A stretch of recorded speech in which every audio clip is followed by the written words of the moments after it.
How's it going, everyone? My name is Sinikle, and welcome back to yet another Higurashi When They Cry. We are in Arc 6, titled Tsumihoroboshi, and you have not watched the previous episodes.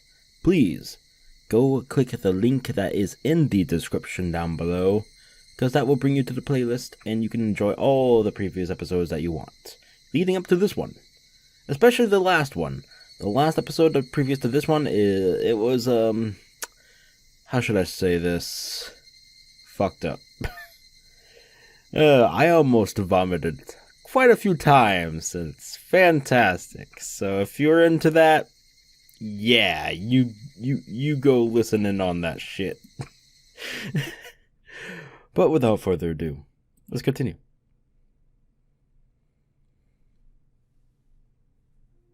Oh, hello.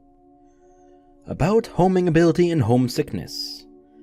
If you interpret homing ability in a broad sense, you can say that most animals have a homing ability. It's the same with humans. We like to sleep, rest, and eat at a place where we feel comfortable, namely our homes. Your home is to you what nests are to animals. Therefore, we can say that humans have a homing ability as well. First of all, why do animals need nests? The answer is the same as for humans. Sleeping, resting, and eating are the essential actions for survival. At the same time, those actions leave one defenseless as well. That's why you need a safe area where you can be defenseless. Everybody knows that not having the safe area results in a high level of stress. When you move an animal to a new environment, it naturally becomes stressed. When you force a person to live in a foreign land where they aren't comfortable, they become greatly stressed as well. Everybody also knows that this kind of stress is called homesickness. The Japanese don't know much about homesickness. We defined it as mental weakness, and we neglected to treat it for a long period of time. However, homesickness has a very long history. In Europe's Middle Ages, people believed that it wasn't a mental, but rather a physical disease. People also believed that out of everyone, the Swiss got the disease the most. The Swiss, you see, were known to be an ethnic group that worked away from home in that era. They lived far away from their homes. There were no telephones at that time, so they couldn't even hear their family's voice for ages and ages. It's easy to imagine that the young Swiss workers got homesick while working in the strange land. The Swiss who got homesick wanted to go home, but they couldn't because of their jobs. The conflict made them weak physically and mentally. Some of them went crazy and tried to escape from their reality by committing suicide or running away. The Swiss at the time were very superstitious, and many folk remedies and occult-like treatments to prevent homesickness went around. Since going home was the only treatment, they must have called it a fatal disease. But it isn't really one, of course. Specifically, homesickness is a sign of that human homing instinct. Your brain desires to go back to your safe area, namely your home. At first, your brain makes you remember the happy memories of your home, and it urges you to go home in a natural way. But when reason stops you from achieving your desire, your brain starts sending unnatural signals to your body. As a result, your body gets weak and that makes it more difficult for you to live in a strange land. In the end, you have to bend reason in order to achieve your desire to go home. So, homesickness is born from our homing instincts. And the stronger one's homing instinct is, the stronger their homesickness. The strength of that homing instinct varies from individual to individual, and depends on the environment in which those individuals live. When your home is safe and the environment you live in is dangerous, your homing instinct grows stronger. On the other hand, when the environment you live in is safer than your homing instinct becomes very weak. Safety isn't the only element that affects its strength. Cultural aspects affect it too. The many customs demanding families to return home for major events varies with each region. So your birthplace's culture also alters the strength of your homing instinct. Amongst those regions, the transcendents of Onikakushi village were believed to have an excessively strong homing instinct. The people of Onikakushi forbade their fellows from ever leaving.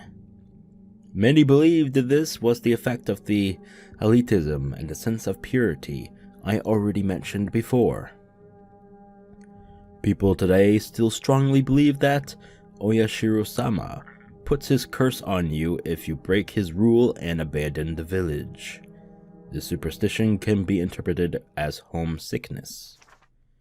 If homesickness is directly proportional to one's homing instinct, then the exaggerated expression curse would signify the strength of that homesickness, and also their homing instinct. I can assume that they hated the outside world, and created an insular society precisely because of their powerful homing ability. Unfortunately, there's no way to measure the strength of the homing ability that the primitive people of Onikakushi had. It was so strongly forbidden to leave the village that nobody left long enough to get homesick. However, after the Meiji era, things changed.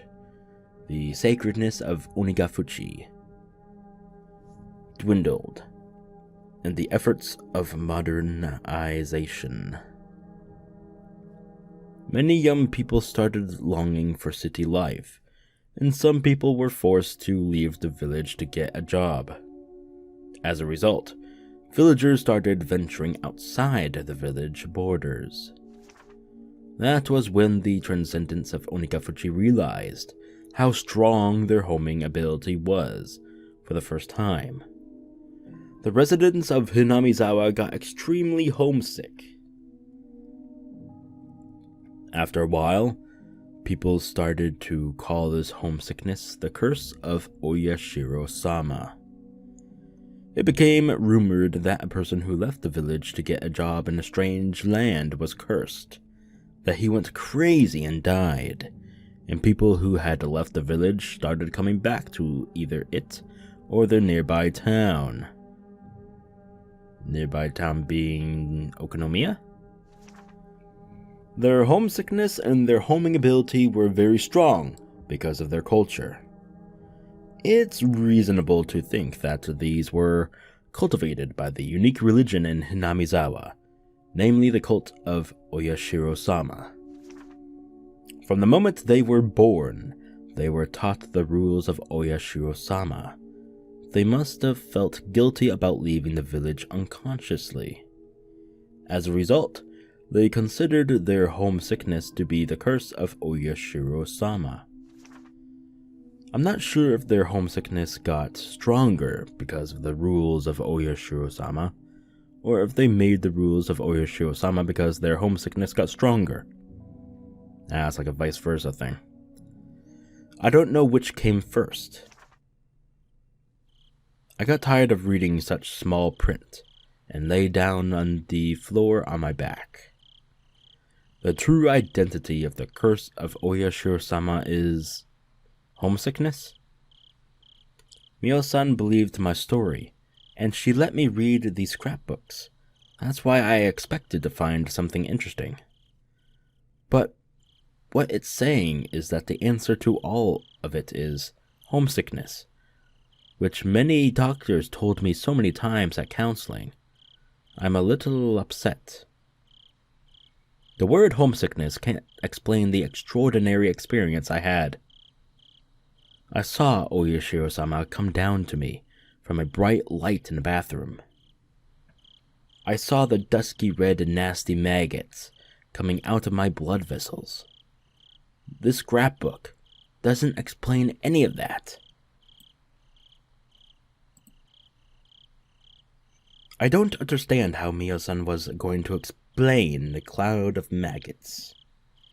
Maybe she didn't have any explanation of that to begin with.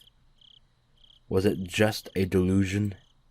I flipped through one of the other scrapbooks Mio-san let me borrow, looking for an explanation of the maggots I saw. Then I found it. It had the exact title I was looking for. Yeah, what? About maggots and the curse of Oyashiro-sama. In the Meiji era, a group of villagers were on their way back to Hinamizawa, and they started discussing a rumor about a weird disease. They said that maggots started crawling out of the wounds of a person who left Hinamizawa, and that the maggots ate the person's body from the inside. The Shinto priest of the Furude Shrine at that time explained that the weird disease was a sign of the curse of Oyashiro-sama. According to tradition, the Shinto priest showed the villagers an ancient scroll, and he told them that the story of the maggots had been passed down through the ages. This is what the scroll said. The world where the demons came from must be interpreted as the land of death, and the demons in that land of death had to live their lives while being eaten by maggots. The villagers who are of the demon's blood had nothing to worry about as long as they lived in Hinamizawa under the protection of Oyashiro-sama. But once they left Hinamizawa, abandoning that protection, the maggots that had been sleeping in the blood of the demons would start to awaken, and they'd eat their bodies from the inside out. This maggot disease scared the villagers for a while, and they asked the shrine to provide them with protective talismans whenever they had to leave the village on business. This is interesting, as it's similar to the way homesickness was dealt with by the Swiss in the Middle Ages. After the war started, the delusion of the maggot disease faded away, but there remained a custom to send talismans to families that lived away from Hinamizawa. The talismans had the word maggot on them.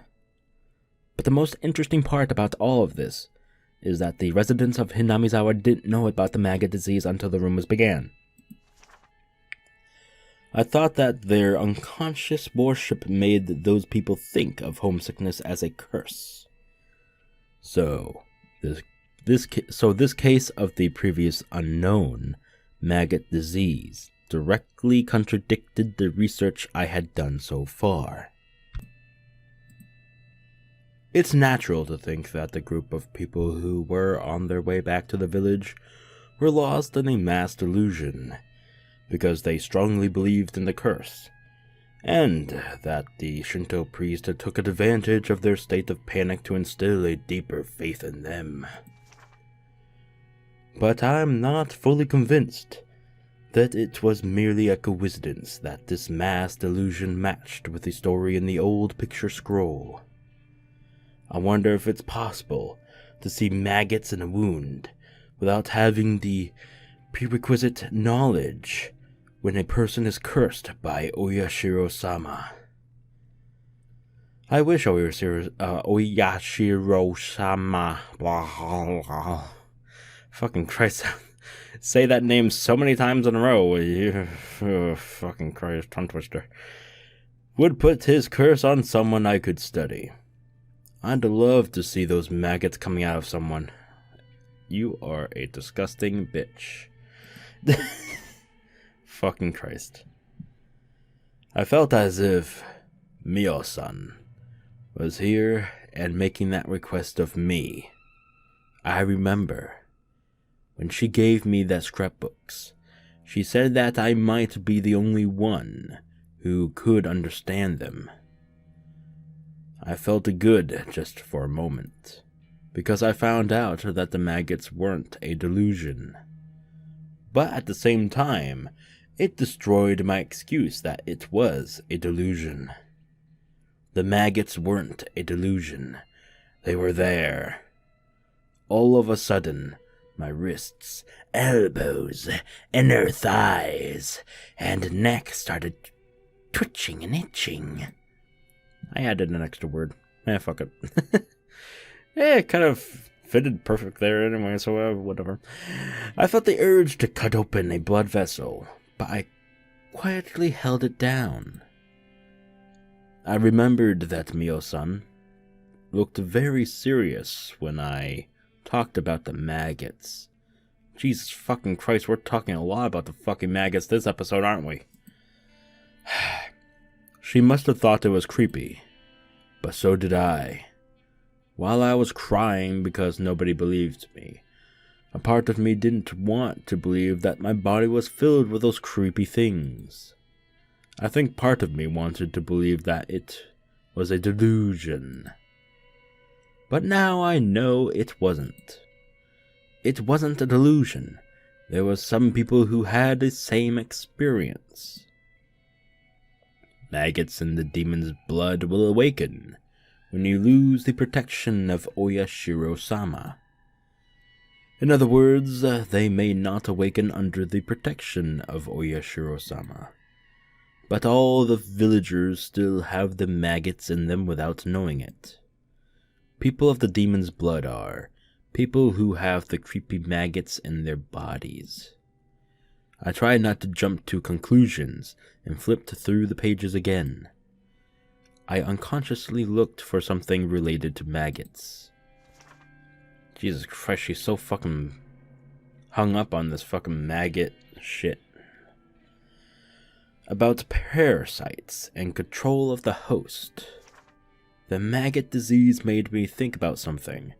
Is it possible to say that the extremely strong homesickness of Hinamizawa was an infectious disease caused by some kind of parasite? I'm not trying to connect the maggots they saw with parasites. I'm trying to think about the possibility that their culture, their religion, might be associated with an infectious disease.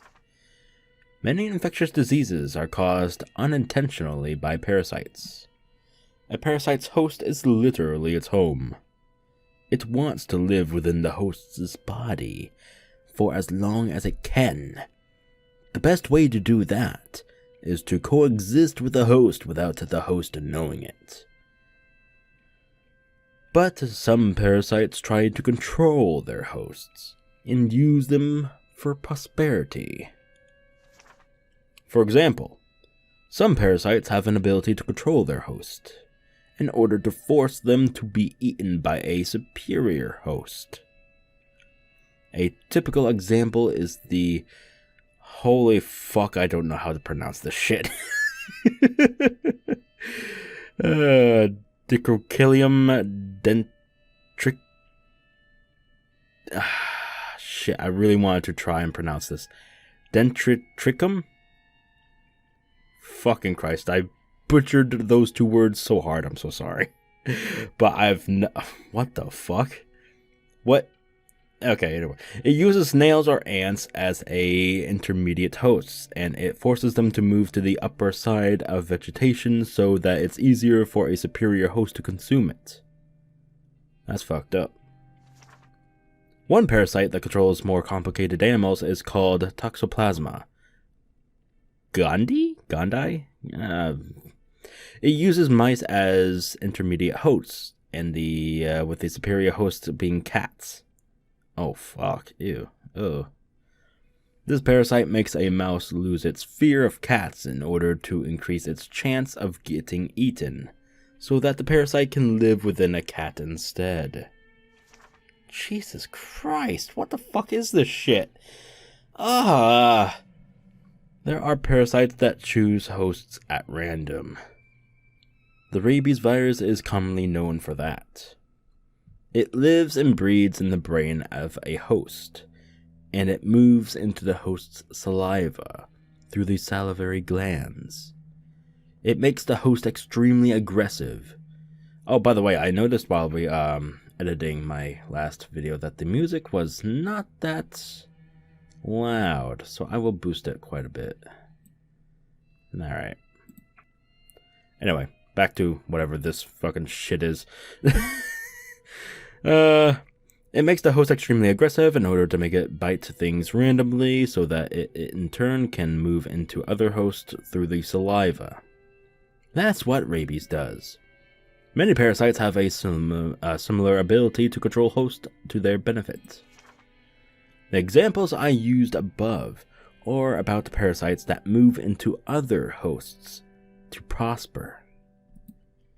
But I think there must be some kind of parasite that controls its hosts in order to have a comfortable environment in which to live.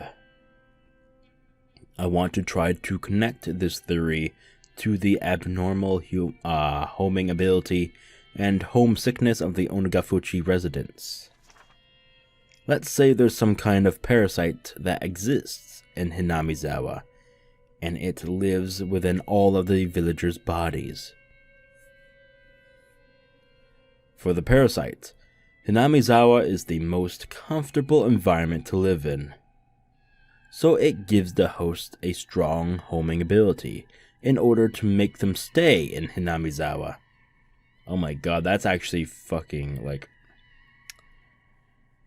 That's like as plausible as it can get. Like like holy shit. That might... Is that... I don't remember the anime, fuck. I remember most of it, but the last bit, like this arc being in the anime, I don't remember much from it. Fuck. Is that how it went? Is this how it went? Parasites? Well, it's mentioning it, so I guess so, right? Anyway, sorry. Furthermore, it causes the host to get homesick whenever they ignore this homing ability to try and leave. Parasites need hosts in which to live. It's convenient for them if their hosts build a community in the environment where it feels comfortable. This theory makes it easier for me to explain the mysteries I described earlier. The transcendents of Onikakushi knew about the existence of this parasite. They knew that, as hosts to the parasites, they couldn't live outside the village. That's why they created a culture and rules that prohibited contact with the outside world.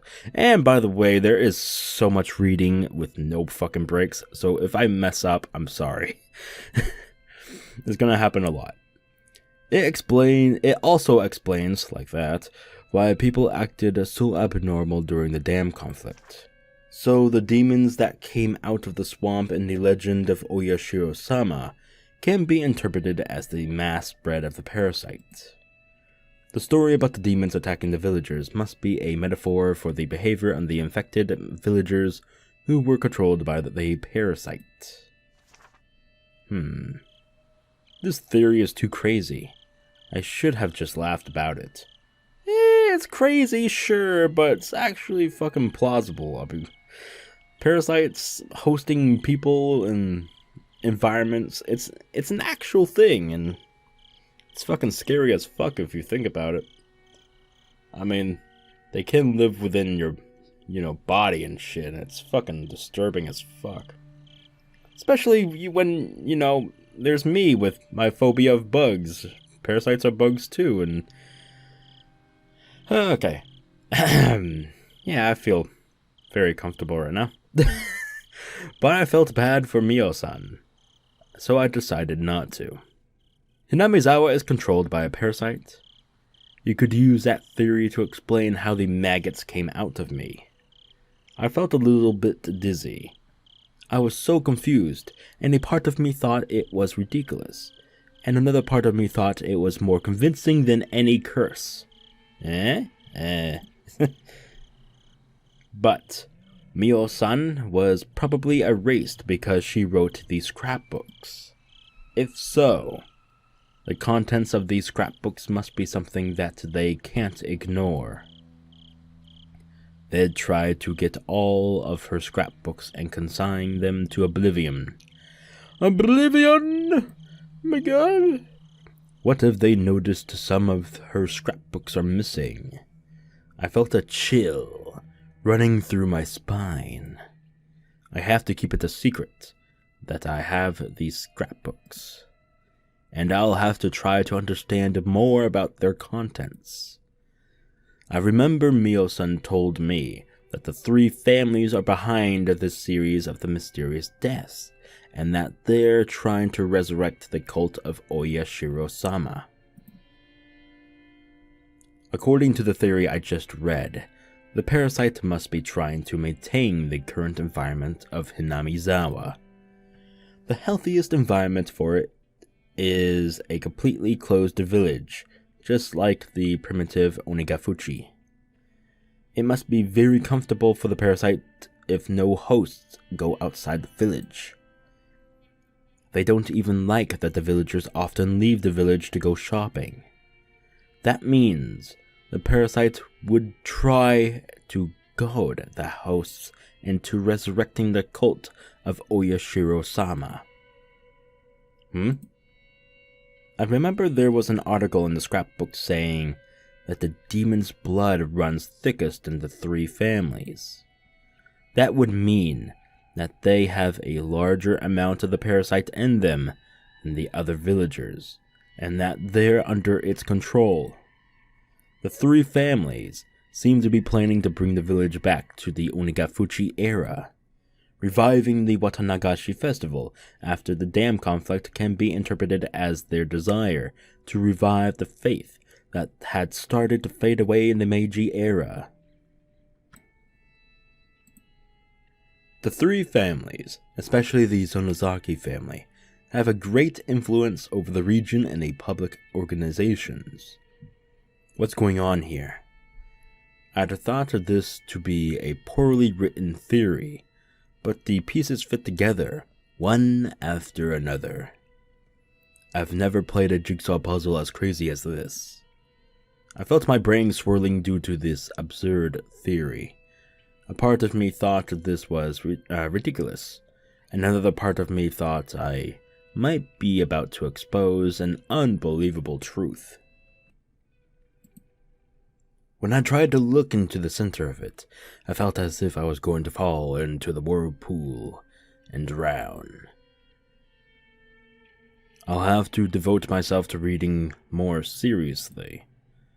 There must be some truth to this.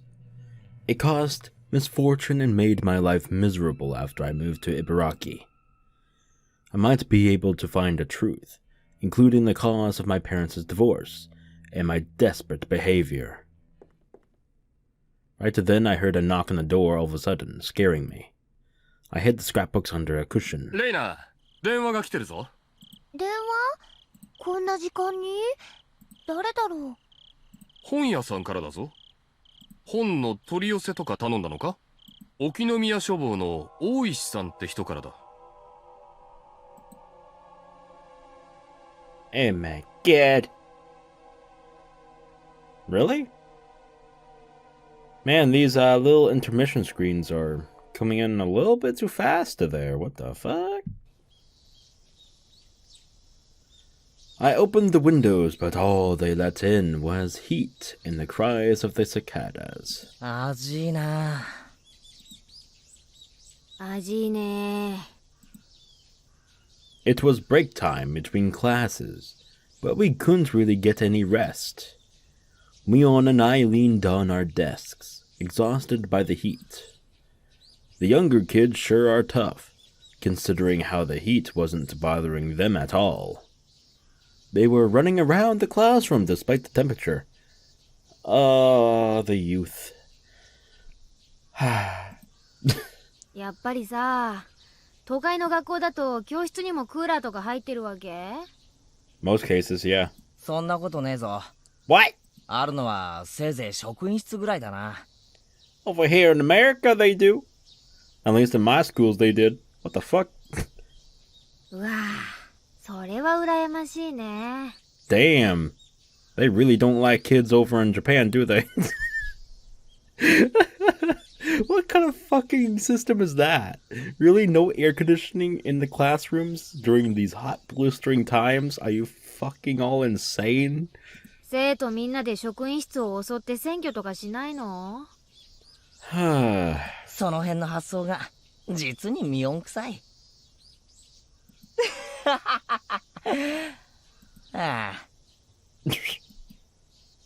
I didn't even have the energy to laugh. Mion and I stopped talking and used our notebooks to fan ourselves. I looked at the empty seats nearby. Rena's? It was Rena's. Rena didn't come to school today. She called and told the Chase-sensei she couldn't come because she was sick. Lies. レナのやつ、最近元気ないよな。だね。暑さにやられたのかもね。なあ、本気で暑さでやられたと思ってるのか？そう思ってるけど。例の一件がさ、やっぱりじわじわと来てるんじゃないのか？かもね。それに暑さも加わって夏バテでも起こしたんじゃないかな。I can't even imagine how distressing it was for her to commit murder, dismember the bodies, and get caught by her friends. We took each other's hands at that place, and we united. All of us believed that we had closed the case there and had regained our peace. But was that as easy for Rena as it was for us? She must have not quite recovered yet. おじさんはみんなで楽しく遊んでればそのうち元気になると思ってたんだけどね。そこまで心の傷が浅くなかったってことかな。こういう時さ、どうしたらレナを元気づけられるかな？多分ほっとくのが一番じゃないかな。おいおい、そんなのでいいのかよ。俺たち仲間だろ？ほら、ホームシックってあるじゃない？ God damn, is that the fucking keyword of the day? Jesus. あれもね、ちょっと寂しいからって言って実家に電話なんかかけちゃうと一気に発症しちゃうらしいよ。寂しい時はぐっと耐えて、例えばスポーツにでも打ち込んで気分転換を図るのが一番なんだってさ。気分転換させてやりたくても、あいつ最近部活に加わらないし。レナはどうか知らないけどさ、人には甘えたい欲ってのがあるんだよ。そばに支えてくれる人や同情してくれる人がいると甘えたくなる欲。慰めてくれる人が現れるとさ、際限なく甘えちゃうことってない？どうだろうな。際限なく甘えるってことは相手の同情をより深く得ようとするってこと。そうするとケイちゃんは慰めてるつもりなのに相手はどんどん落ち込んでいっちゃうことがあるんだよね。慰められて甘えられる、これに味を占めると不幸に酔うのが癖になる。レナもその辺分かってるからわざと一人になろうとしてるんじゃない？慰めや甘えが目的だったら、私たちのそばにいて涙を流せば済むわけだし。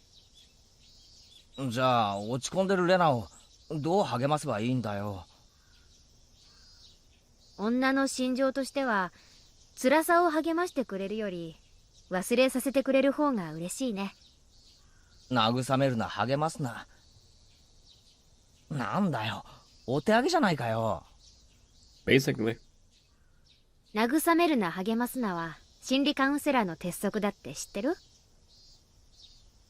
結局心の傷ってのは自分で治すようにできてる。周りの人が治したとしてもそれは本当の完治じゃない。だからレナが自分で元気になるのを私たちは見守るしかないんだよ、きっと。理屈じゃ理解できるが、なんだか薄情な気がして好きになれねえな。I clasped my hands behind the back of my head, looking at the ceiling. Mion laughed. それだけレナのことを心配してくれるケイちゃんが身近にいるなら、レナは大丈夫だよ。立ち直れるよ。近くにいるだけでか？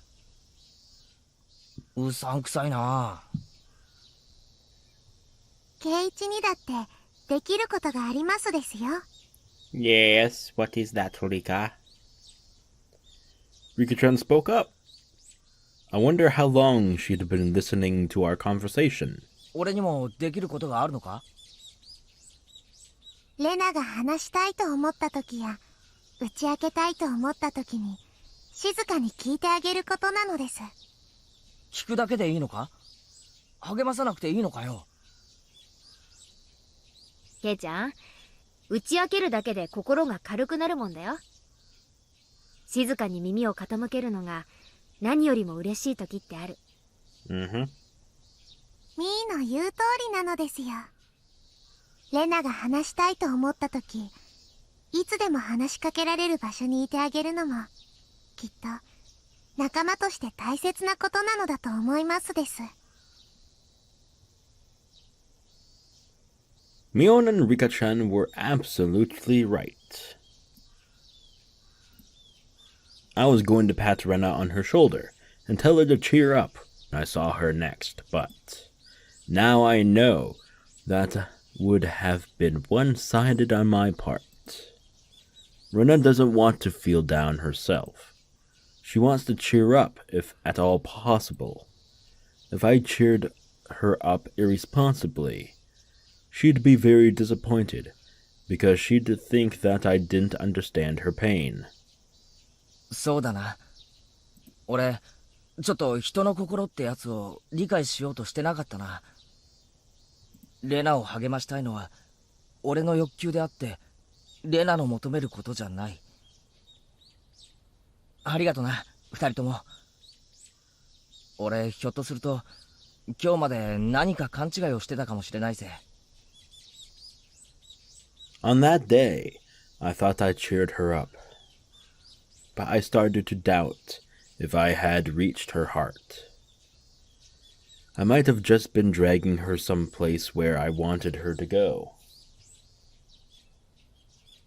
I wasn't on her side in the real sense of the term. Ah!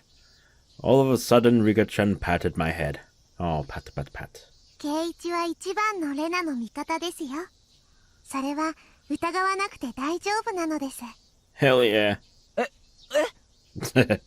俺、また考え事を口に出しちまってたのか？レナの心には届いてるよ。ケイちゃんはあの日とても強い力をレナに与えたんだからさ。いやー、でもさ、よくよく思い出すとすっごい恥ずかしいこと言ってたよね。That's what I do best. We heard footsteps from the hallway, and everybody started to head back to their desks. お待たせしました。それでは委員長、号令起立。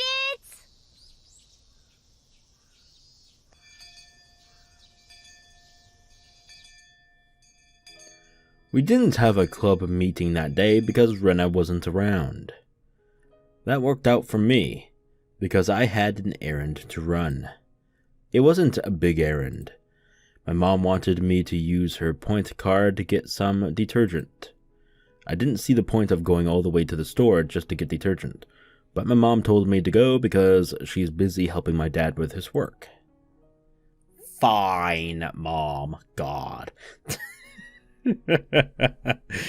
The good old days. I started walking towards the shopping center.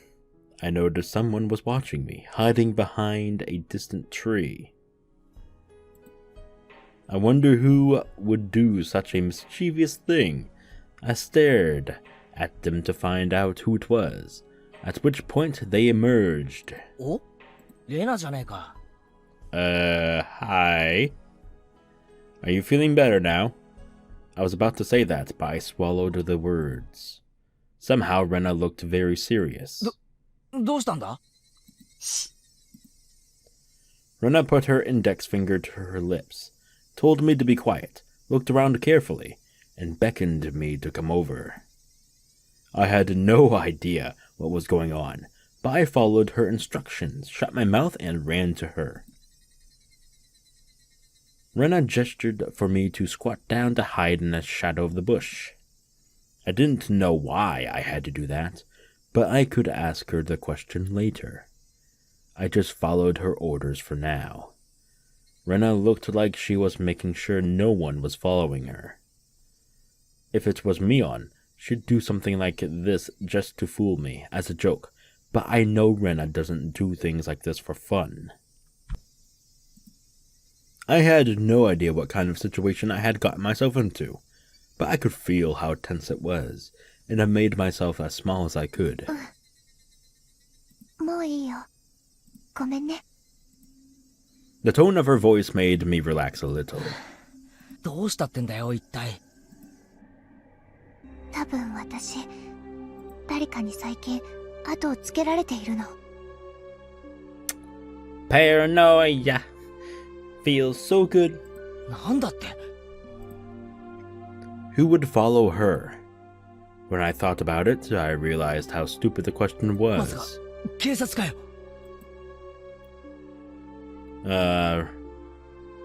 Yeah, them. Two people disappeared. Even though they were awful human beings, the police had to investigate if they found out that they had gone missing. Huh. It probably wouldn't be difficult to find out that Rena had often been to Rena's house. But it should be okay. As long as they don't find those bags, it should be okay. 警察なのか、警察じゃないのかわからないけれど、綿流しの夜以降、誰かにずっと見られている気がするの。どういうことだよ。Once I asked that question, Rena stared directly at me with a blank expression. Why? Her eyes looked as though they were evaluating me. She stared at me as if she was assessing whether I was worth talking to about something very important. Rena squeezed her own wrist tightly, then started talking in a whisper. 話してもいいけど、誰にも内緒にできる？ああ、もちろんだぜ。レナがそうしろってんなら、誰にも喋らない。うん。圭一君なら信用できるよ。She smiled and looked around one more time. 連中はひょっとすると、ミオさんのスクラップ帳を探しているのかもしれないの。ミオさん？で、ああ、看護師の高野さんのことか。あと、スクラップ帳って何のことだ？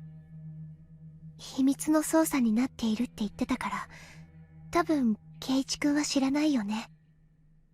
高野美代さん、殺されたんだって。いつ？ She told me to be quiet again. I lowered my voice and let her continue. 綿流しの夜、私たちはミオさんと、あと、富武さんに会ったよね。あの直後に、二人が襲われたんだって。富武さんは、お社様のたたりにあって、喉をかきむしって死んだ。Dude, the difference between the sprites is amazing. Look at that. He looks lean in this one, but then Buffy boy, oh. Oh, shit. ミオさんは、隣の県の山中で焼き殺されていたと言ってたの。それ、本当かよ。そんなの誰も知らないぞ。うん。それは、警察が伏せて捜査をしてるからなの。hinamizawa村連続開始事件は、今年で5年目になっちゃうでしょ。だから、変に騒がれたくないんで、事件を公にしていないんだって。なるほど。秘密捜査なのは分かったが、レナはそんな話、どこで聞いたんだよ。内緒だよ。私、実は、大石っていう沖宮署の刑事さんと連絡を取り合っているの。その人に教えてもらった。どうして、大石って人がレナに？さあ、ちょっとそこはわからない。彼が言うには、私なら信用できそうだからって言うんだけどね。I was dumbfounded to hear all this, but I knew she wasn't lying. If it was Mion, she'd be sticking her tongue out by now, but Rena wouldn't make a joke out of something like this. ミオさんが殺された理由は、多分、彼女の研究のせいだと思うの。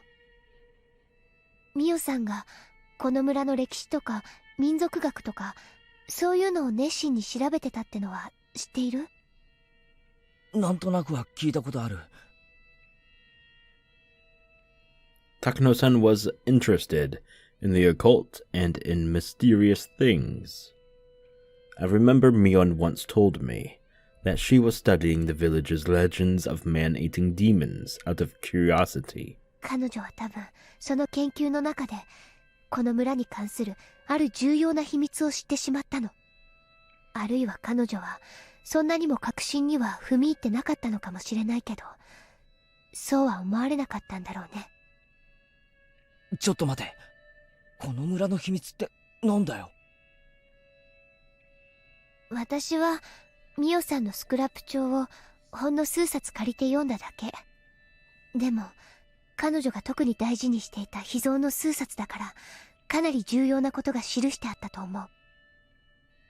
だから多分、ミオさんが至ろうとしていたことに、8割方ぐらいは近づいていると思うの。でも、あまりに突拍子もなくて、私にはまだ信じられない。ミオさんの想像が正しいかどうか、検証してる段階なの。で、何なんだ、一体。秘密を知ると殺されるっていう、この村の秘密ってのは。I gasped. I gasped the moment those words left my mouth. If Rena told me, I might get killed too. ケイチ君には、まだ全部話したくない。確証が持てたら話すね。だって、それくらいに途方もない、とんでもない話だから。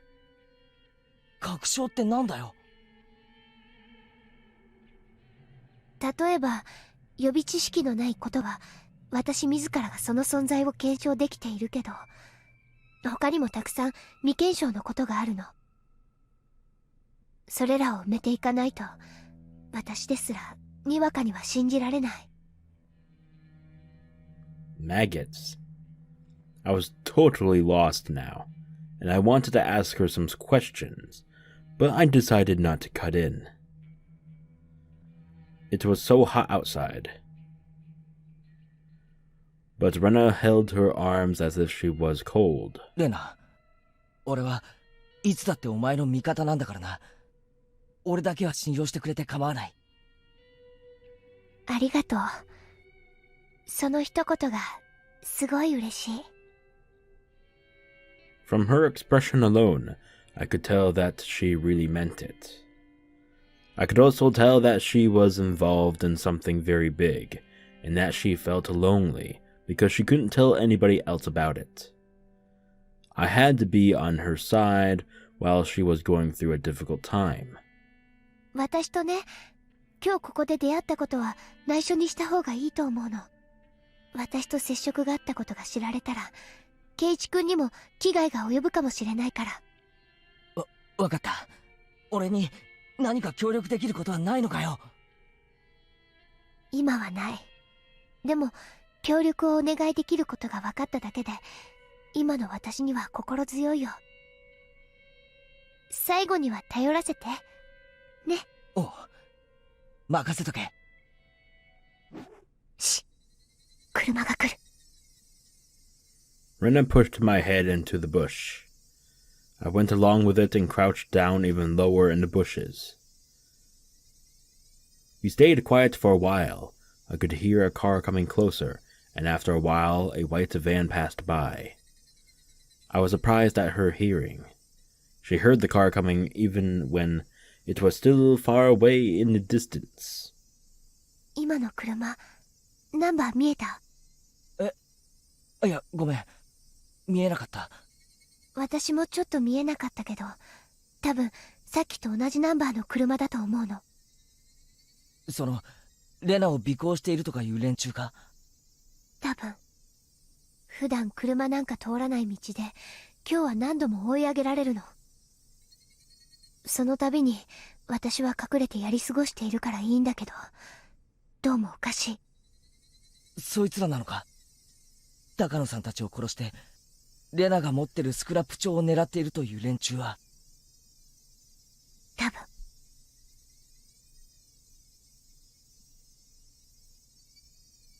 I don't blame her for not being able to believe what's going on, because this is really crazy.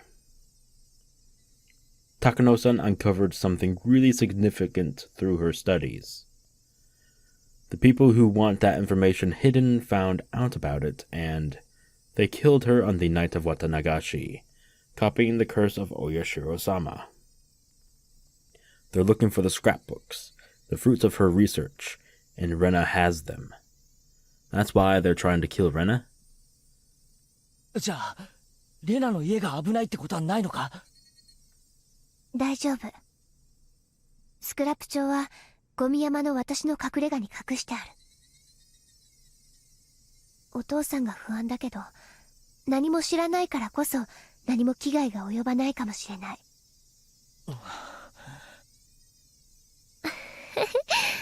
圭一君が言わなくても顔に書いてあるよ。突拍子もない話でとても信じられない。でしょ？ I wanted to deny it, but I felt bad to lie. I remained silent in the affirmative. それが当然の反応。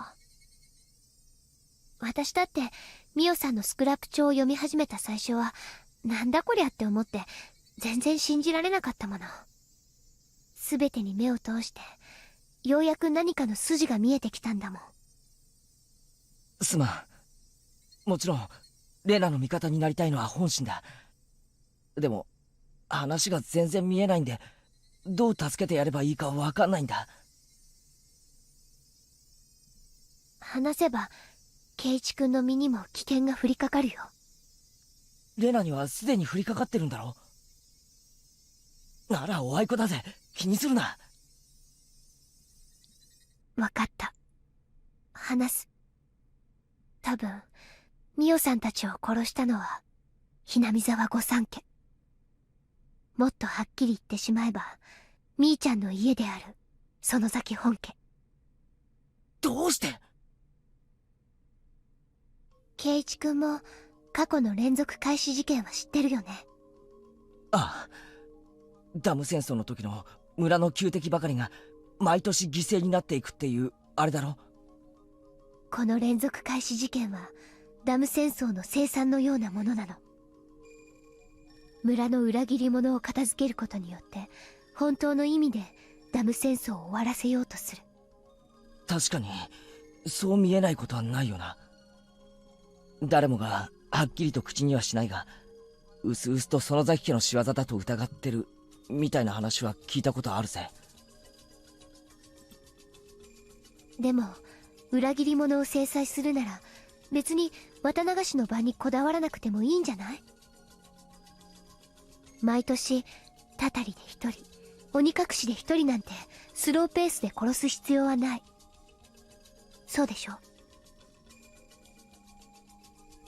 I've never heard the words demoning away before, but Rena clearly thought they have some kind of creepy, significant meaning, so I decided not to cut in. つまりこれらの連続開始事件は綿流しの祭りに神聖性を取り戻そうとする意志があるの。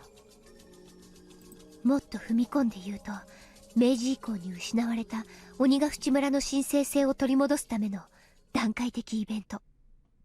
彼らは最終的には太古の昔にそうだったような原理的なお社様信仰を復活させることを目的としている。お社様信仰？古出神社のことか？そう、古出神社って崇められていると思う？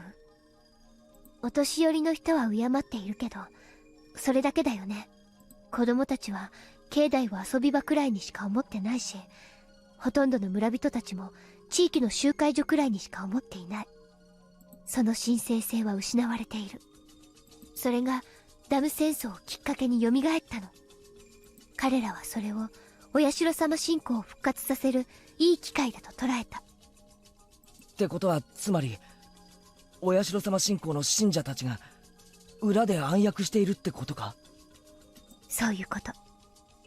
そもそもお社様信仰は御三家によって管理されていた。だから御三家には現代にも脈々とお社様信仰を復活させなければならないという至上目的が受け継がれているの。それを思えば御三家がダム戦争中に村を一丸にまとめたり、廃れかけていたお社様を引き合いに出し、古出神社にわざわざ同盟事務所を設けた理由も透けて見えてくる。じゃあhinamizawa村連続開始事件ってのは、いやお社様を信仰する盲信的な集団の仕業なら待てよ、どうして高野さんが殺されなきゃならないんだ？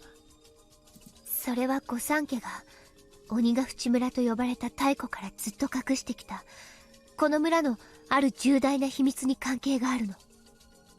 それを暴かれるとお社様という神の神聖性が失われる。だから彼らはミオさんの研究が確信に近づいたことを知り消したの。その重大な秘密ってのは何なんだ？それを知ると俺も狙われるってんだろうけど上等だぜ。だからそれはまだ言いたくない。私自身が10割の確証を得るまで言いたくない。多分今ここで話しても圭一君は耐えきれなくなって笑い出してしまうに違いないもの。Okay. おいおい俺がそんなやつに見えるかよ。Maybe. もう少し時間が欲しいの。あまりの事実に私ですら受け入れきれていないの。だからもう少し時間を欲しいの。お願い。わかった。今日ここで話したことは誰にも喋っちゃダメだよ。みーちゃんとリカちゃん、もちろんさとこちゃんにもダメ。わかったよ。じゃあ圭一君はもう行って。私はもう少し辺りを伺ってから行く。用心に過ぎるということはないからね。Rena ducked low in the bushes and moved away. I was left alone there. The cries of the cicadas surrounded around me, making it seem as if I was alone there the whole time. I started walking, still dumbfounded. In the end, Rena didn't tell me the secret because she was afraid of putting me in danger. but she told me clearly that there are people who want to resurrect the cult of Oyashiro-sama, and that they're among the 3 families that control the entire village. They orchestrated the series of mysterious deaths for that purpose, and they killed Takano-san because she got too close to the secret they wanted to hide. Rena met Takano-san and happened to obtain the scrapbooks in which Takano-san wrote about her research. Rena still can't believe the secret written in the scrapbooks because it's just too crazy. Oh my god. Hey, come on, Rena. You're kidding me, right? It's like one of those comic book stories. A mysterious occult group is plotting a conspiracy. I mean, it's not funny even if it's a joke. Come on. But Rena is right about one thing. Even if this is true, it's really hard to believe. I understand why Rena wanted to wait to tell me the secret. Maybe she was just fooled by Takano-san. But Takano-san was murdered for real. So is it also true that someone is following Rena, looking for the scrapbooks? I remember, Rena said that a white van was following her. You can see white vans anywhere. I bet there are a lot in this village alone. She might just be oversensitive to everything right now. You mean paranoia? She's a little paranoid. Rena hasn't recovered from the shock since that day. What, the shock of being found out that she butchered and murdered 2 people? That's probably why she got the idea into her head that the police or someone else is coming after her. Oh my god. I didn't cut in while she was talking. I think I did the right thing. If I had said that it was ridiculous or something to her face, Rena wouldn't have trusted me ever again. At that point, however, I gasped.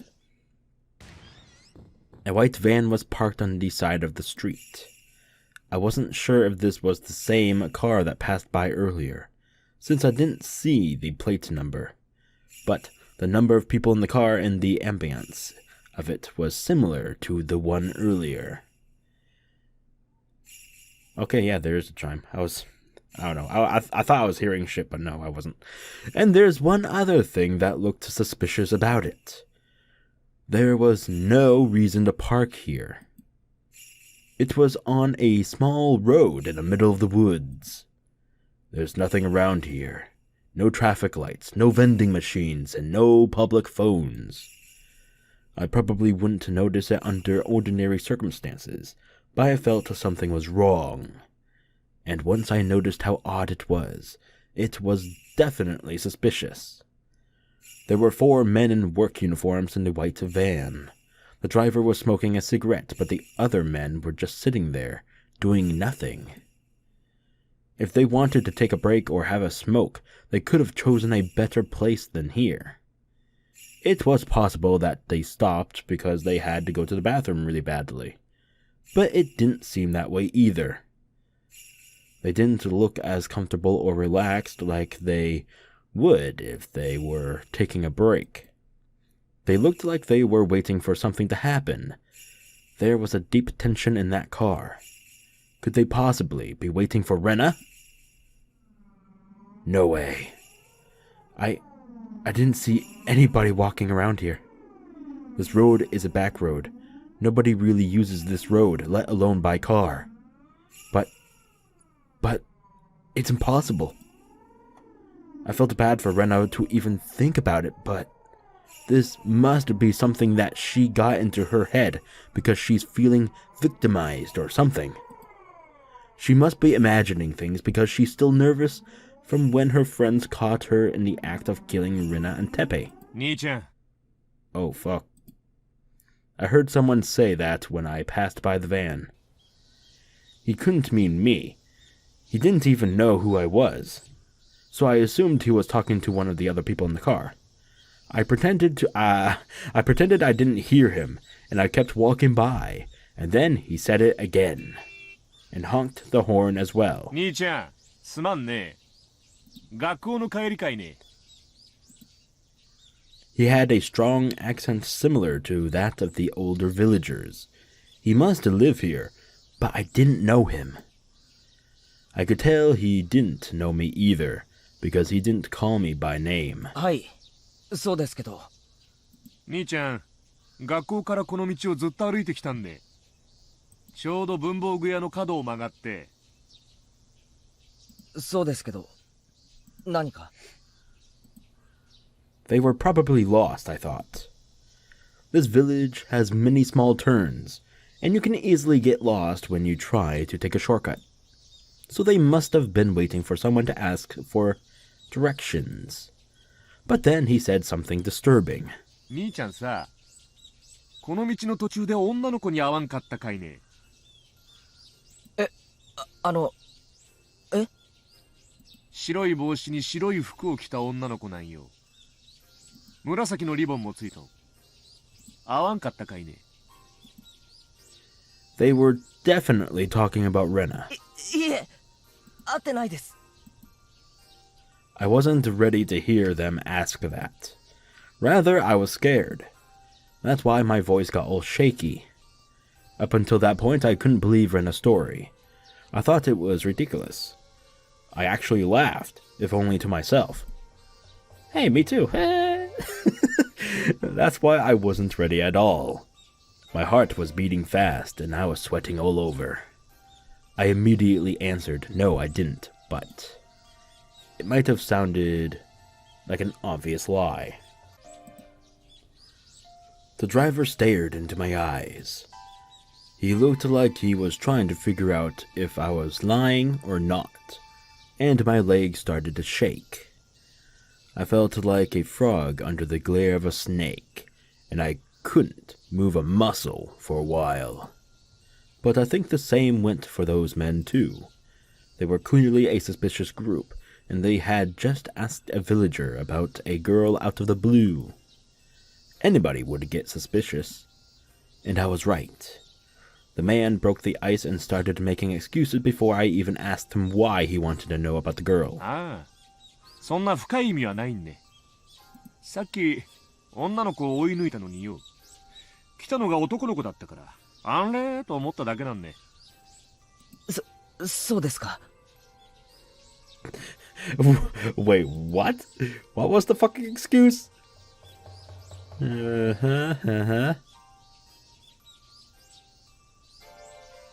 Okay, that's even more shady as fuck.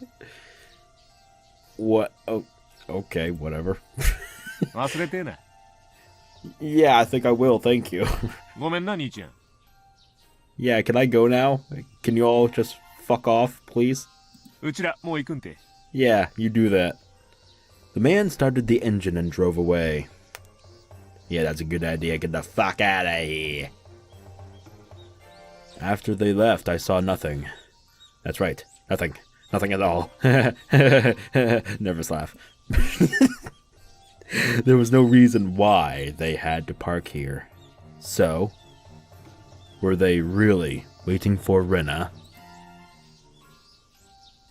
Ba ba ba ba ba ba ba. Is that the end of the chapter? I think it is, because we already had an intermission screen earlier, I believe, right? Or is this the intermission screen? I don't remember shit. Nope, that's the end of the chapter. Okay. Oh, list number 2. Oh, this is gonna be fun. Who the fuck keeps putting their fucking lunch takeout, like, information on the back of fucking important medical documentation? What the fuck is this shit? Alright, let's see what's on lunch takeout list number 2. Oh, you fucking dumbasses. Okay. Furthermore, it's important that we closely monitor her father, since he has also suffered mental shock from the divorce and has been trying hard to take care of the patient. There's a strong possibility that he may develop an induced delusional disorder. As the first step of mental care, one should listen to the patient's story carefully without denying it. That's the most basic of basics. However, when the patient and the listener are related, it's easy for the listener to become deeply influenced by the patient's delusions. Additionally, delusional parasitosis, I believe that's how I pronounce it right, is widely known to make people highly impressionable, and the influence sometimes can spread throughout the whole community. Therefore, even if several people claim to acquire a parasitic infection, it doesn't necessarily prove the existence of a parasite. Some of the phone calls to the healthcare centers for the extermination of pests are nothing but a mass delusion.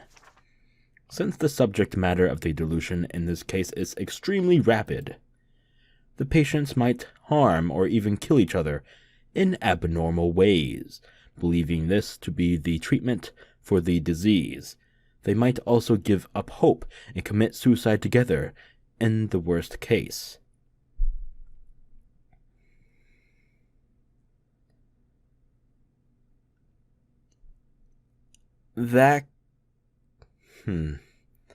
Is this, I don't know if it's spoilery, but all I'm gonna say is remember and think back to Arc 1 with Keiichi and Rena and Mion.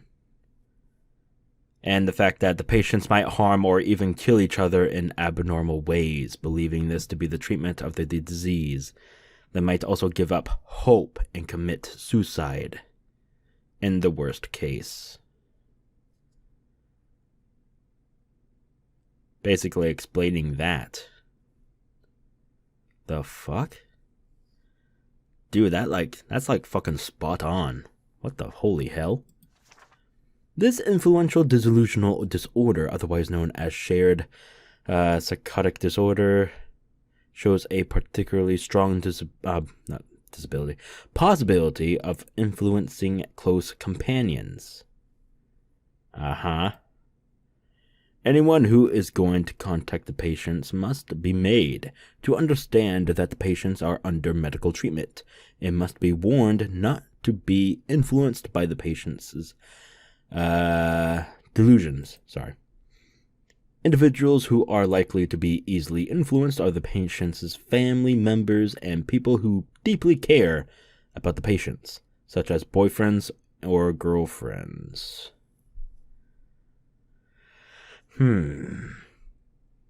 Okay. I don't know, that really fucking summed that up. That really did. That's I don't know, that was awkward for me. That was weird. Alright. So go ahead and save. Overwrite this. Yep.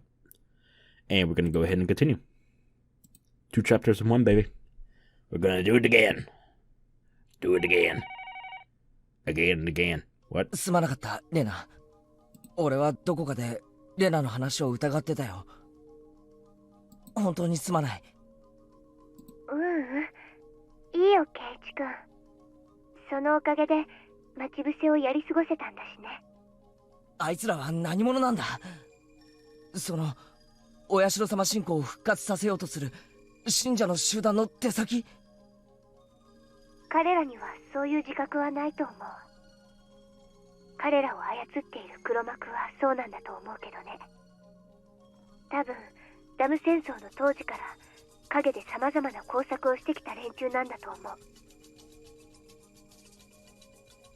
ダム戦争の最中に園崎家が裏でいろいろと暗躍したって話は俺も少しは聞いたことがあるな。有名な話だよね。これは大石さんに聞いたんだけど、ダム戦争の最中に誘拐事件があったんだって。これも秘密の事件なんだけど、なんでも建設大臣の孫を誘拐してダム建設中止の約束を裏取引したんだって。大臣の孫を誘拐？おいおい、そんなの聞いたことないぞ。大臣が犯人との取引に応じる姿勢を見せたため、事件を公にしないことになったんだって。大石さんは当時その事件に関わったから知ってるんだって。うんうん。それで？大石さんが言うには、孫の誘拐や大臣の脅迫などの手口は恐ろしいほどに高度だったんだって。その事件は園崎家が命令を下したことだけは分かっているけど、結局未解決なんだって。当時園崎家の当主である園崎お涼は武装闘争の方針を打ち出していて、配下である暴力団組織の中に特攻隊を組織したそうなの。ダム計画の撤回がどうしても望めないときは、建設省に突入して武力制圧しようなんて、そんな物騒な計画を本気で練っていたらしいの。Everybody knows that the Sonozaki family had tried to stop the dam project, even if it meant breaking the law. So I wasn't so surprised to hear that she had a dangerous plan like that. Actually, I wouldn't be surprised if it was Mion who came up with the idea. The plan sounded just like her. 結局、その計画は計画のままで終わったんだけど、それを実行するための特攻隊の訓練というのは行われていて、相当高度なものだったらしいよ。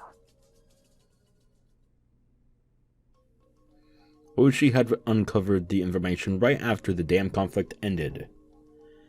At the time, Oryu even said that if the village was going to be submerged, all members of the Onikakushi Guardians would choose to stay in their houses and drown. So because Oryu was behind those things, I couldn't just laugh off the idea of an armed assault on the Ministry of Construction. According to the information Oishi seized, she planned a suicide mission as a last resort when the dam conflict started to heat up, in case their resistance wasn't successful. She had actually obtained weapons and put people through training for the sake of that plan. The Special Attack Corps were flown to America, having received a huge amount of money from Oryu for the operation. In the southern desert of the United States, some retired military soldiers gave them highly professional training. While the plan was never carried out, the Special Attack Corps became a death squad under the direct control of Oryu after they came back to America. From America, sorry.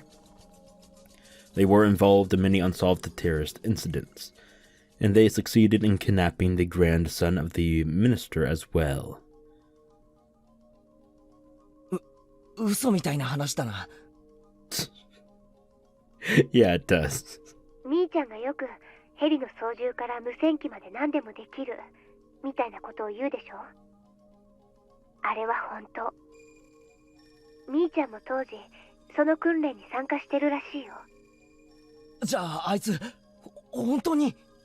まあ兄ちゃんの話はともかく、このひなみ沢には大臣の孫すらも誘拐できるだけの暗殺部隊が存在するってことだけは疑っちゃダメ。I didn't take a close look at the 4 men in the white van today, but thinking about it, they did look professional in a way. They were pretending to just be taking a break, but I could tell they were tense the whole time. それであいつらはレナの命を狙っているのか？多分狙ってはいないと思う。殺すだけだったら私もう殺されてるよ。じゃあ狙いはまさかあれか？高野さんのスクラップ帳。圭一君が見た通り、連中は相当警戒心が強いみたいで、隙を見つけない限りは強引な手段に訴えてこないみたいなの。だって強引な連中なら私の自宅の寝込みを襲えばいいんだから。それをしないってことは結構慎重だってことになるな。多分私がスクラップ帳を持っているという確信がないからだと思うの。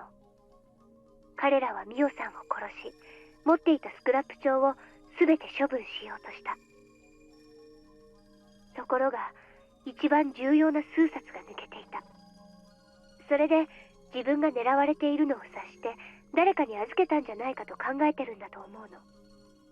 その有力候補が私なんだと思う。でも確証がないから強引な手段に訴えられないんだろうね。レナ、お前かなりヤバい橋を渡ってるんじゃないのか。そうだね。ちょっと怖いかな。でもそう簡単には消されないよ。私は大石さんと連携している。有事の際に備えて常に連絡を取り合っているしね。そうだ、大石さんはどう言ってるんだよ。大石さんも園崎家が何らかの暗躍をしていないか監視してくれてるよ。高野さんのスクラップ帳の話はしたのか。うん、話してない。警察には話した方がいいだろう。それに警察ならきっと力になってくれるぞ。圭一君、私は君にだって信じてもらえるか自信がなくて話せないでいるんだよ。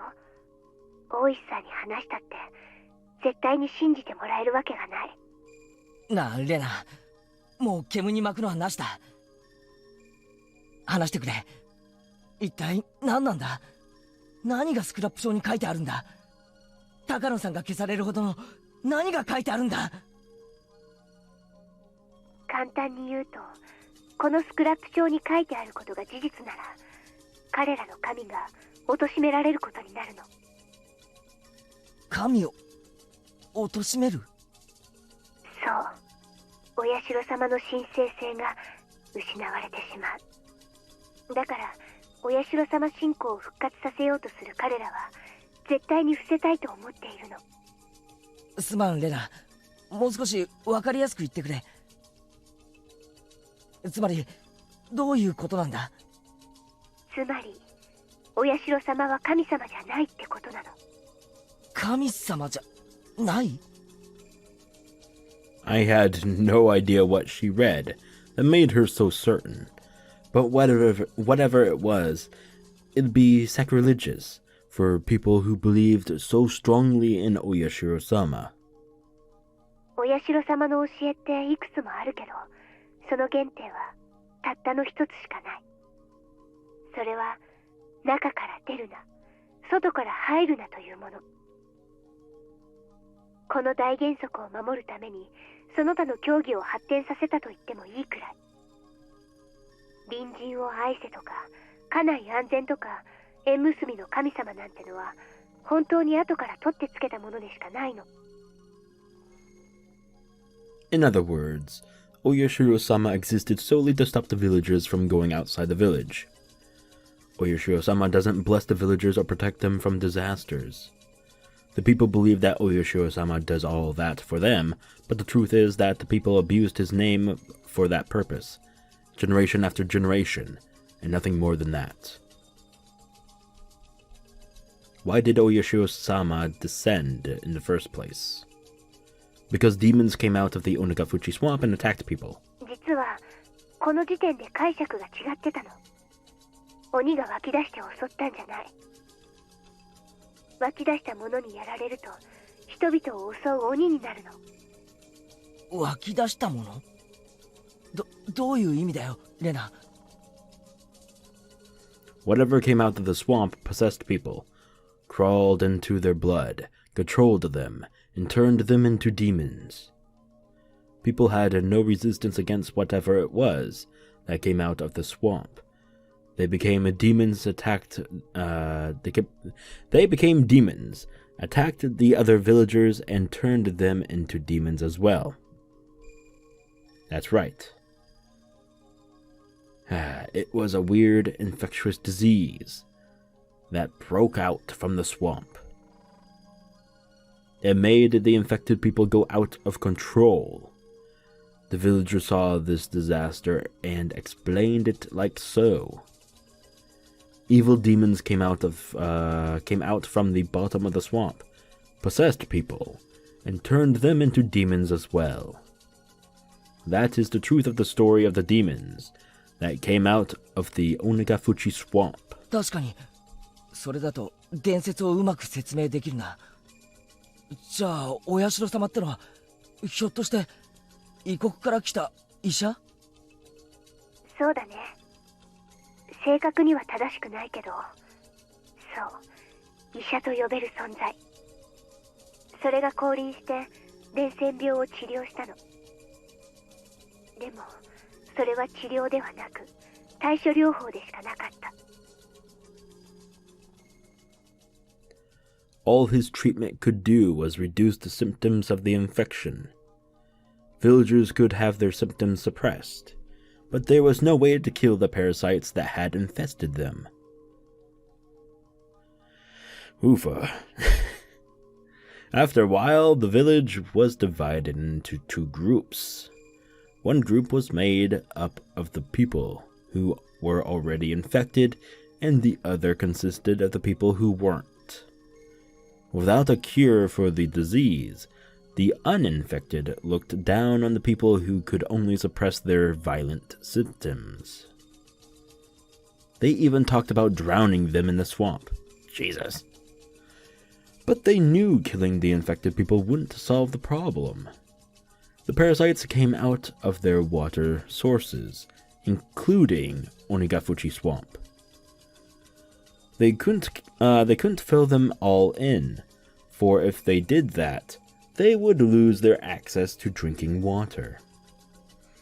They could have chosen to leave the village, but that was hard for them, for that was the location of their ancestors' graves.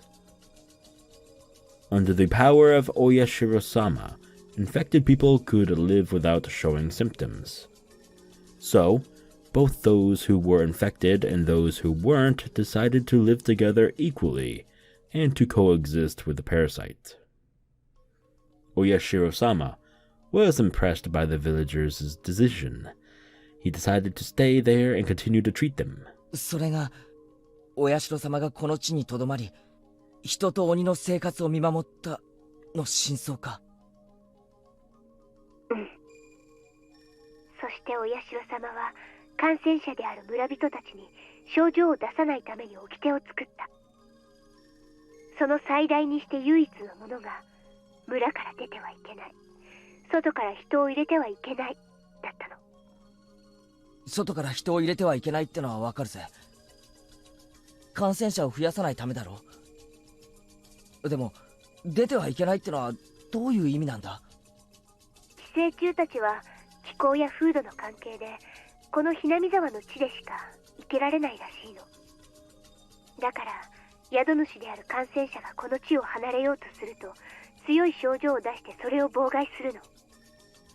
その妨害こそがいわゆるお社様のたたりの正体。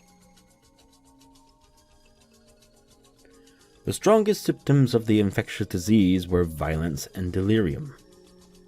The infected people acted just like demons, and the impact of seeing them in the throes of the disease was strong enough to make others describe them as such. They couldn't even let people leave who had just come to the village. If they had left after being infected, they might go crazy in a faraway land, turn into a vicious demon, and cause a disaster. Infected people were never allowed to leave. When an infected person left the village, they brought him back by any means necessary. That was what it really meant to be demoned away. ちょっと待てよ、レナ。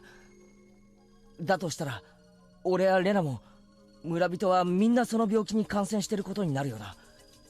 でも俺たちはHinamizawaを離れたって別に何の問題もないぞ。実際村人にも結婚したりして遠方に住んでる人も少なくないらしいじゃないか。Hinamizawaをちょっと離れたからって錯乱して鬼と化したなんて聞いたことないぞ。そう。それはまさにお社様の目論見通りにことが進んだからなんだよ。意味がわかるかな。この村を長い間封印してきたのは寄生虫の害を弱めるためなの。Hosts are very important for parasites. If something happens to the host, the parasites that live in the host have to share the same fate.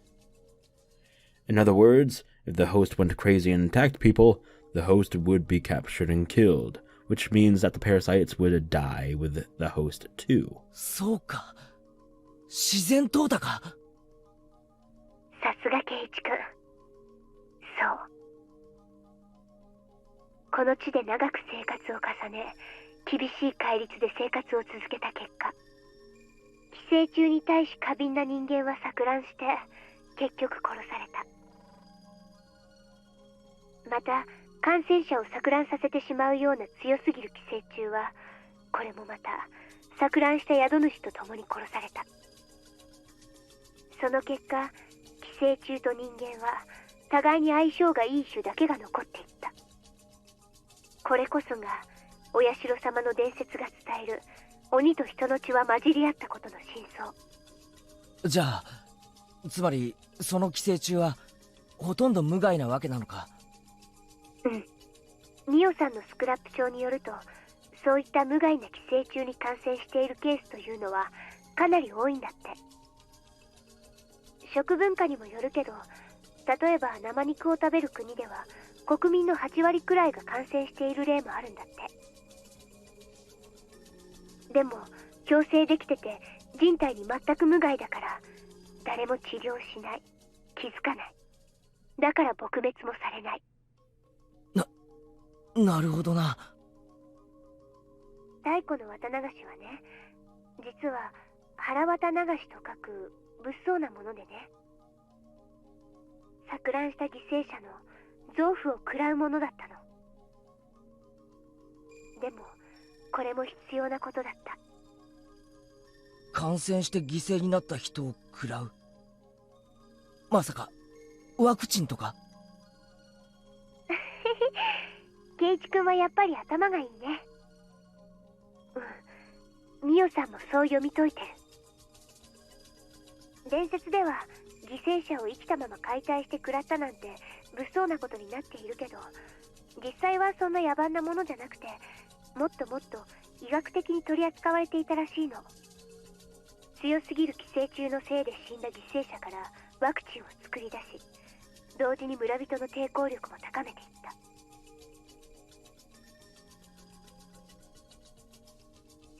お社様ってのは何者なんだよ一体。医学先進国っていうとドイツか。正体はひょっとしてナンパして流れ着いた外国人医師。多分圭一君の答えが一番一般的だと思う。ドイツ人ではないんだけど、とりあえず医者的な存在であったのは正解。古代の伝説の秘密が明かされていくってのはなんだか面白いな。I don't think that Rena's story is too crazy to be true anymore. It still sounds crazy, of course, but I've never heard any theories that explain the legend of this village better than this one. I mean, true. 多分俺も感染してるんだよな。なんだか体中が痒くなってくるぜ。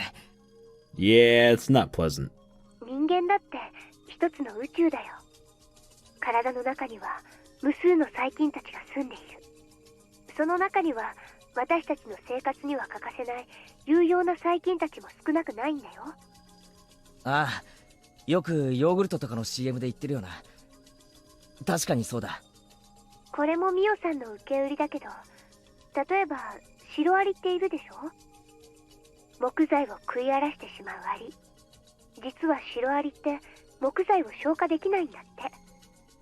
体内に寄生している特殊な細菌が食べた木材の繊維を分解してくれて、その結果シロアリは木材を吸収できるんだって。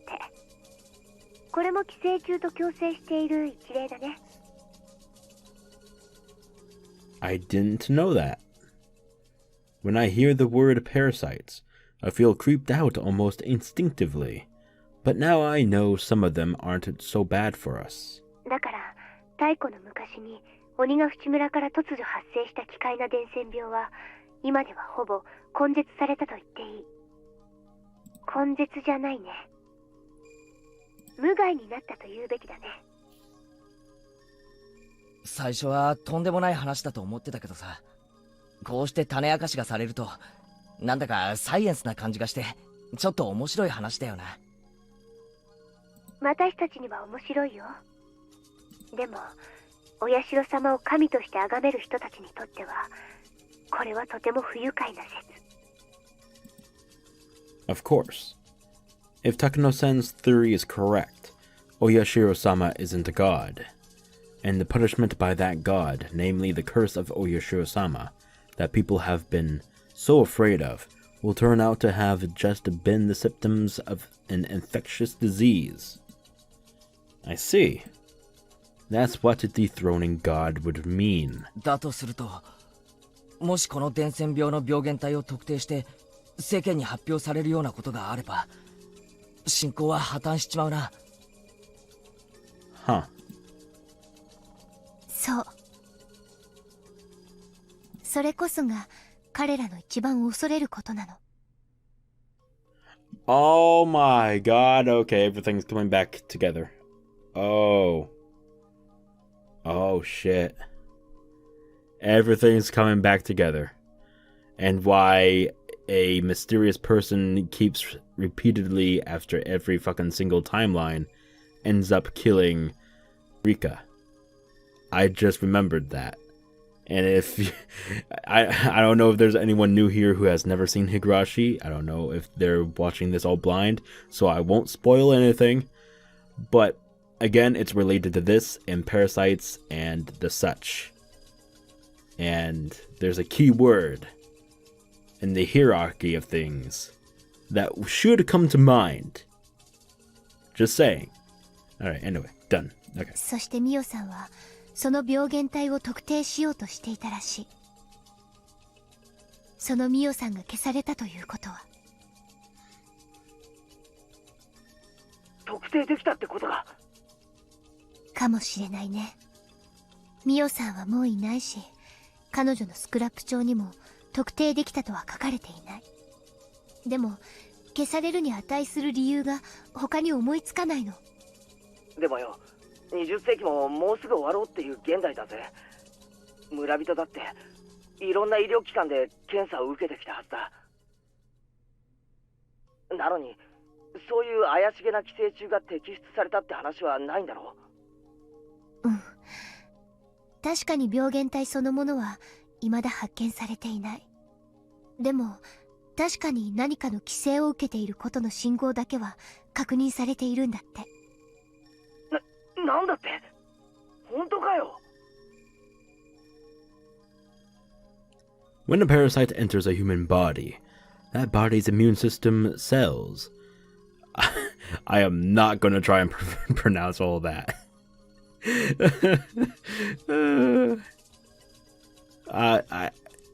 Oh my god, what the fuck. Tried to kill the parasite. They secrete an antibody called... What the fucking fuck? Immunoglobulin? Immunoglobulin. I butchered that so hard, I bet. The most common way to checking if a person is affected by a pathogen is to look at the levels of the secretion. According to Takano's research, people from Hinamizawa have a very high level of IgE in their blood. That's not all. They also have obvious symptoms of being infected by parasites. They don't have any allergies. IgE stimulates mast cells, and they secrete histamines and serotonin as a result. These cause an allergic reaction. That allergic reaction isn't pleasant for humans, but it's necessary for the body to kill the pathogen. But the parasites don't want to be killed, of course, so they secrete substances that counteract IgE. As a result, IgE stops stimulating the receptors of the mast cells, which stop secreting the chemical compounds. As a result, the antigen-antibody reaction, namely the allergic reaction, doesn't occur. In other words, a human body that was infected by a parasite secretes a high level of IgE, but doesn't display allergic reactions. For your information, a human body that's infected by a parasite doesn't suffer from hay fever. you get hay fever due to your body secreting a large amount of IgE because it's mistaken pollen for a parasitic invasion. As a result, a large amount of stimulants like histamine will be secreted, but your body can't contain the parasite that it's attempting to kill. That's why your body continues to secrete IgE. As a result, the stimulants keep causing allergic reactions. That's how hay fever works. If you have a parasite in your body, it'll deactivate your IgE and suppress the secretion of stimulants. As a result, you don't have an allergic reaction. In other words, there's no hay fever in Hinamizawa, and you can cure your hay fever by moving here. Huh. つまり特定はできなくてもその存在だけは疑いようがないってわけだ。 We're going all medical and scientific on my ass.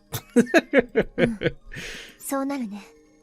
だとするとそのスクラップ帳は信心深い連中にとっては十分危険な存在だな。たとえ特定できなくても存在を証明してる時点で十分に危険だと思うぞ。そうだね。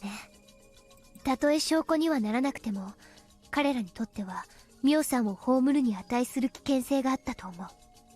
確かに恐ろしい秘密だな。ちゃんと説明してもらえば理解できることだが、いきなり聞いたら刺激が強すぎる話だぜ。でしょ？だから私も最初は信じられなかったし、圭一君に話しても信じてもらえないと思った。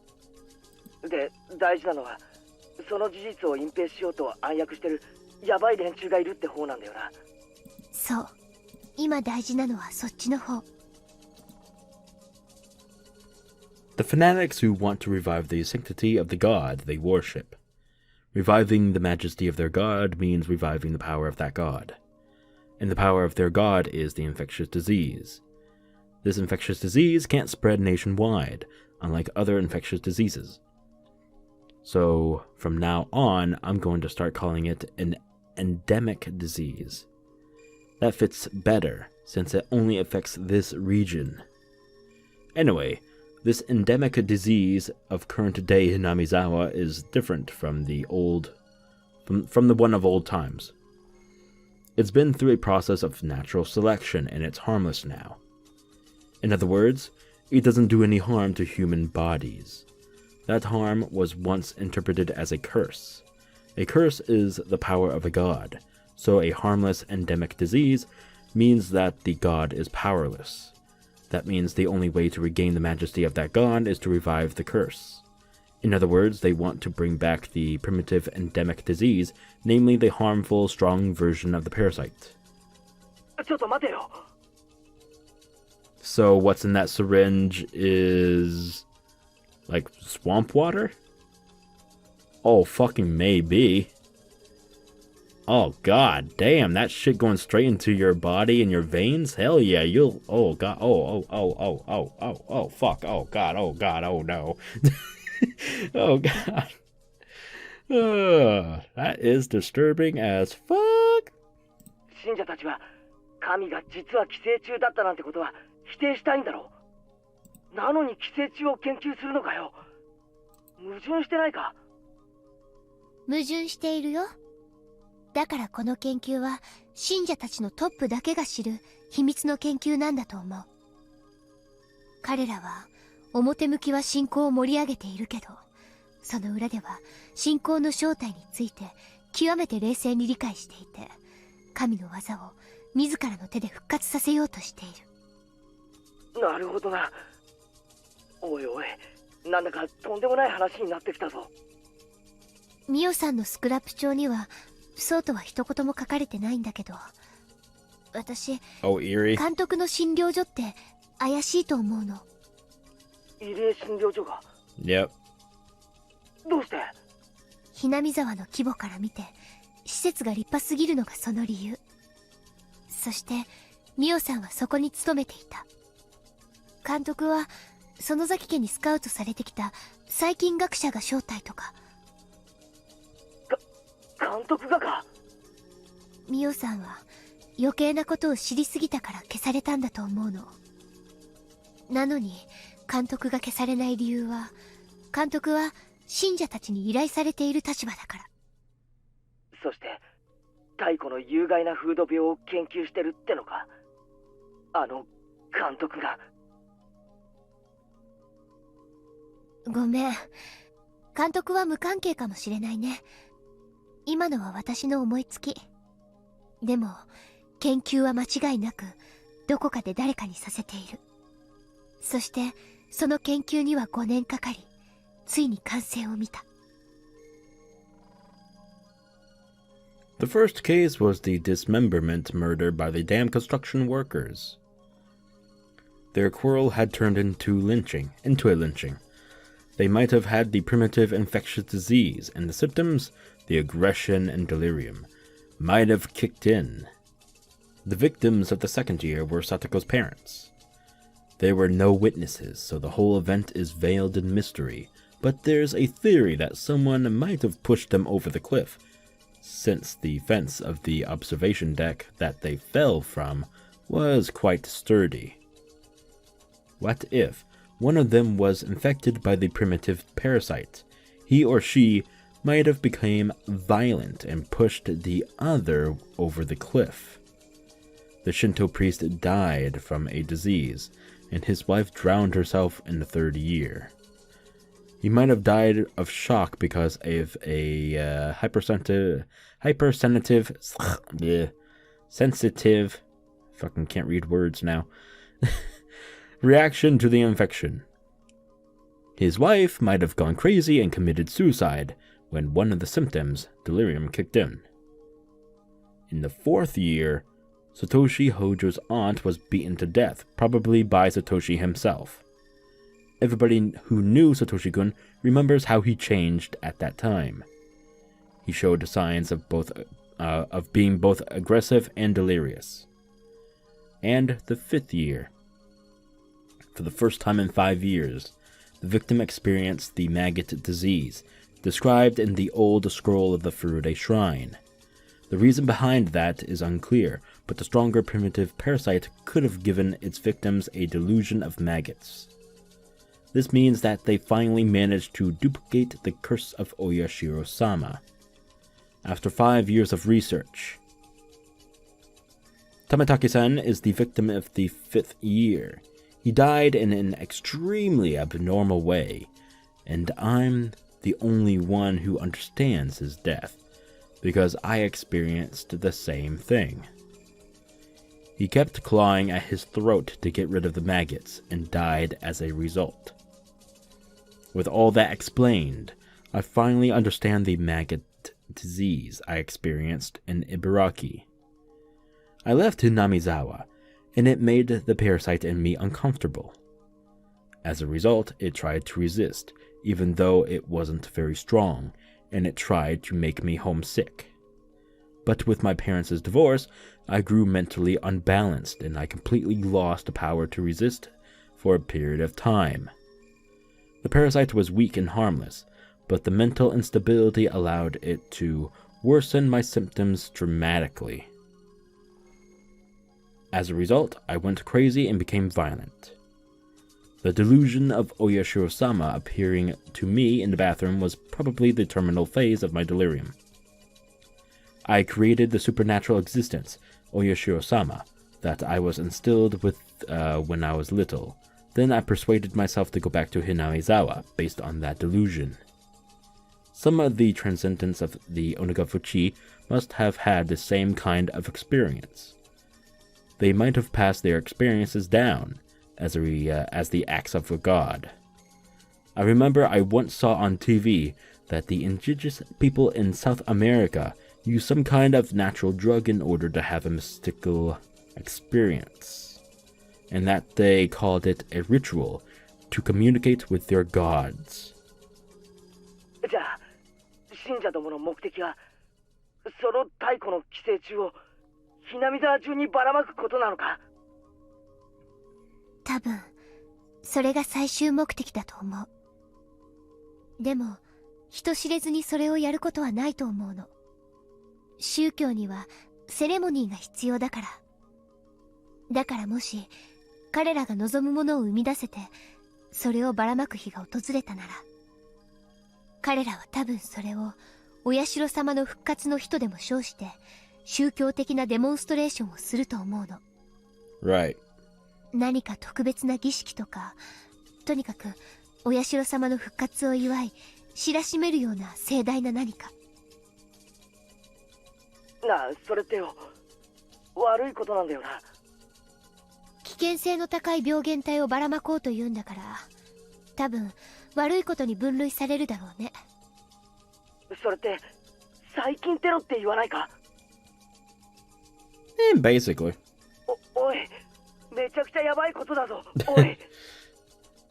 Except, you know, it's not chemicals, it's actual, like, there's a word I'm looking for, but I'm drawing blanks. But you all know what I mean, right? Anyway. 富武さんの死に方がお社様のたたりの再現に成功していた以上、X デーは間近ってことなんじゃないのか？ Well, no, actually that was a fail, because... Well, was it? Because... Okay. I know what's really about... I know everything about Higurashi, so I know that this is... But, anyway. They used that on Tamatake-san, confirming that they succeeded in duplicating the curse of Oishiro-sama. But did they really? Because for the day of revival, they wanted to not be absolutely lethal, per se. You know? So they kind of failed in that part, basically, kind of. わからない。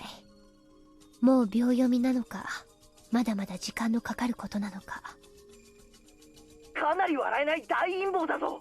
I mean, why have a ceremony called Day of Revival for Oyoshiro-sama, this quote-unquote god, if, well, they're basically gonna just kill off everybody.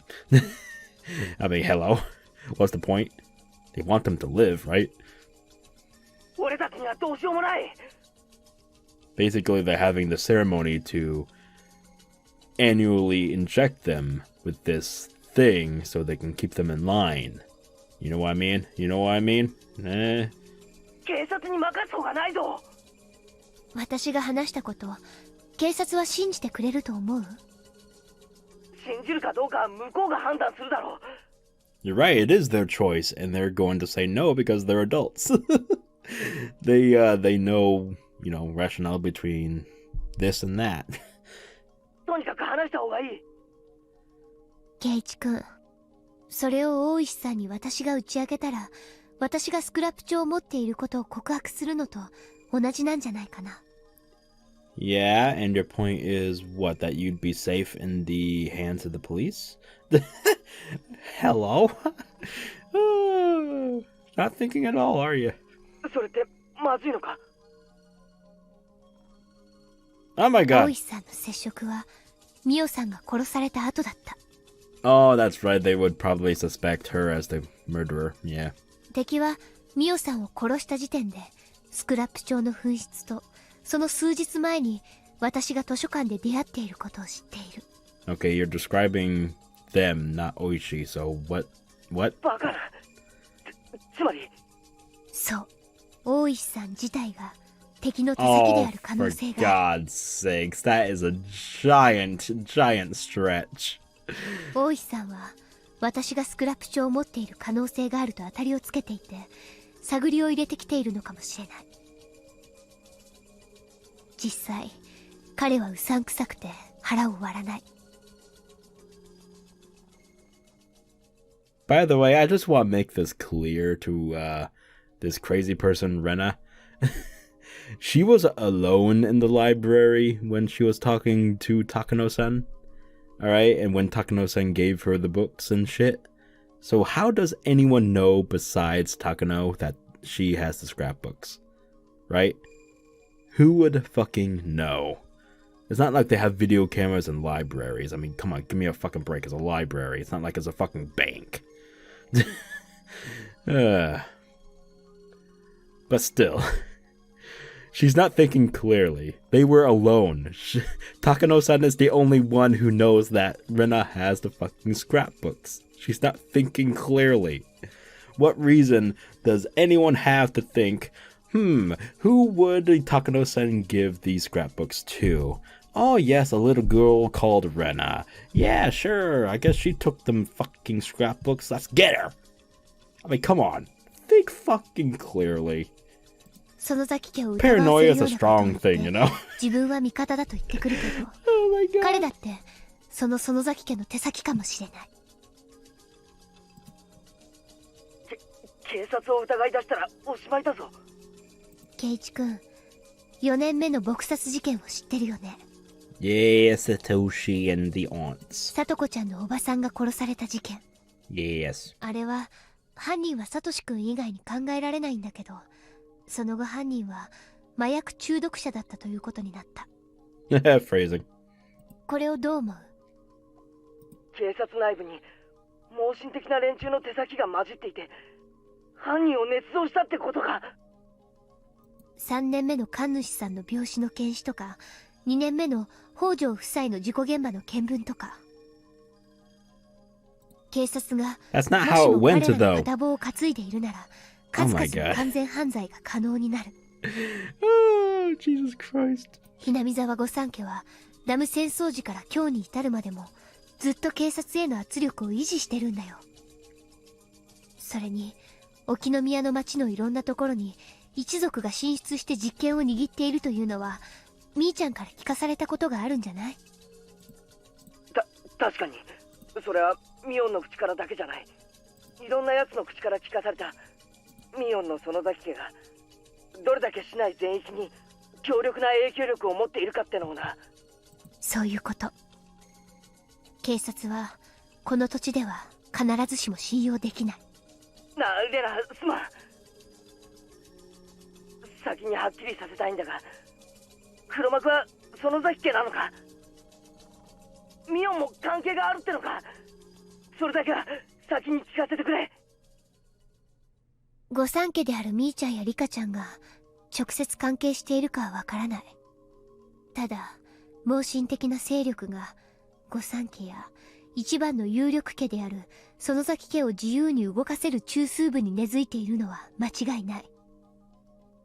盲信的な勢力が根付いたのか、御三家の中枢が盲信的なのかは分かりかねるけどね。関係あるかどうかわからない以上、用心に越したことはないってわけだな。うん。みーちゃんたちのことを疑うわけじゃないよ。普段のみーちゃんは頼もしいし、私も他の心配事なら打ち明けて助力を求めることもあると思う。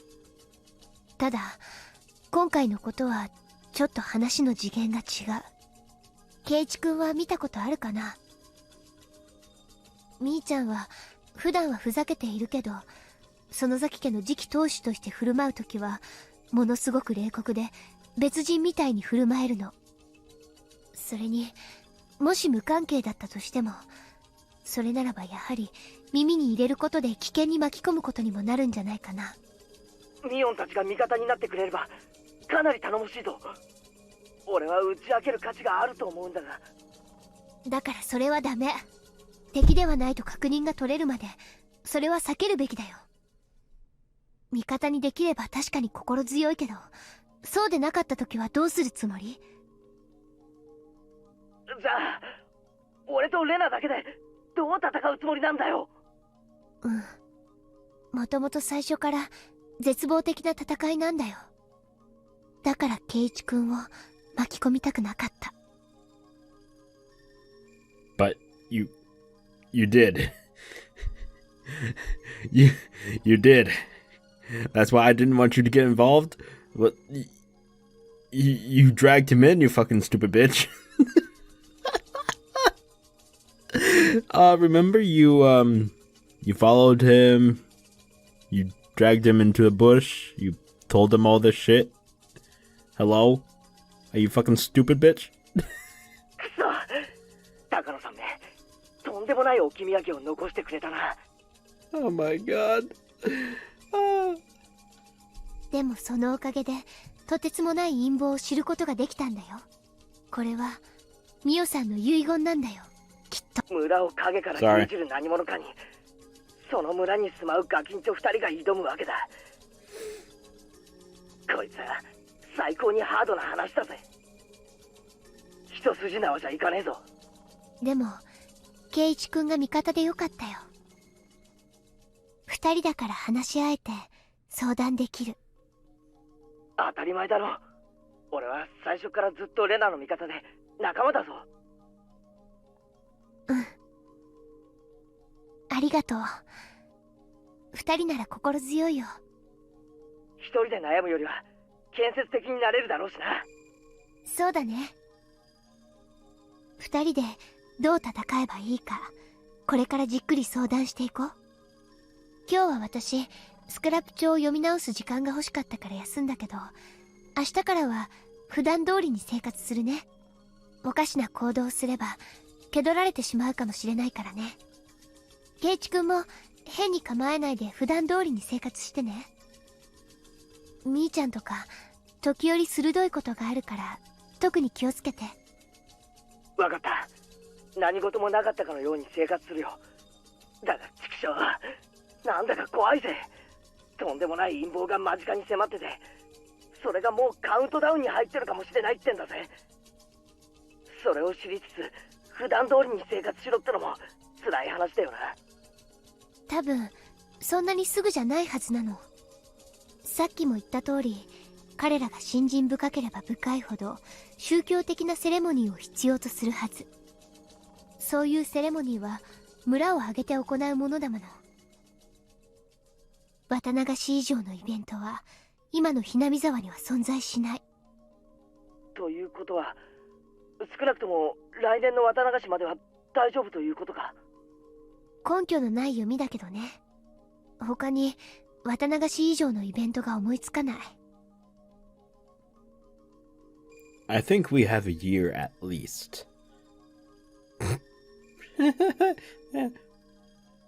But I also feel like we don't, because of how they killed Mio-san.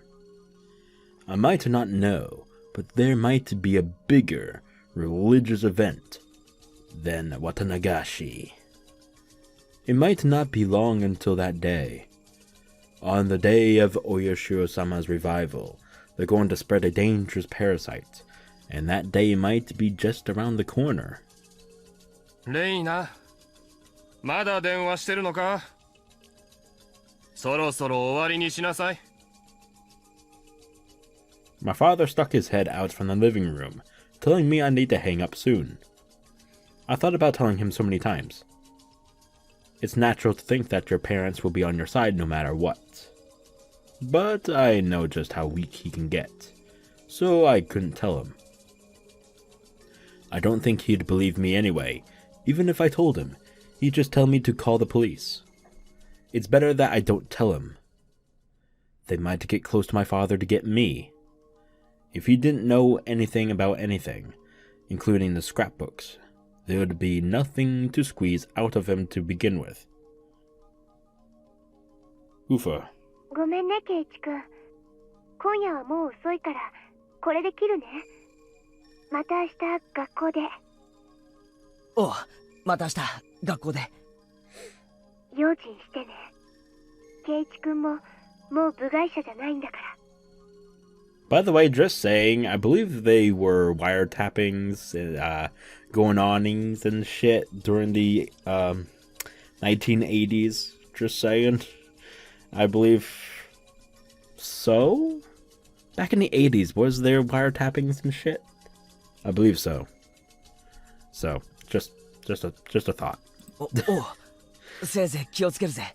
But I guess these teenager kids wouldn't know that, I guess, but... Anyway, I remembered the suspicious men in the white van, and felt a chill run through my spine. They looked like villagers, but they weren't. They had the village accent, but they were just pretending. The more I thought about it, the more suspicious they became. It let me know that Rena and I aren't safe.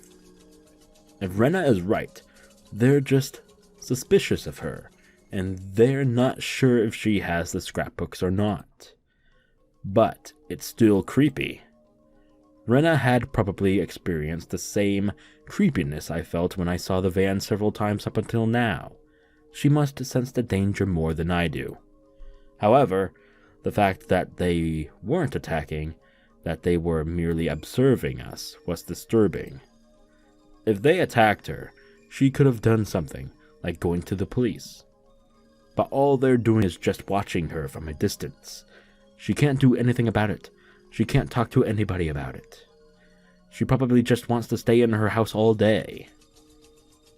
But if she acted different, they might take it as proof that she has the scrapbooks. We have to think about how to fight against them, without making it obvious. I told myself that there was no going back, and I put the phone down. Woo boy.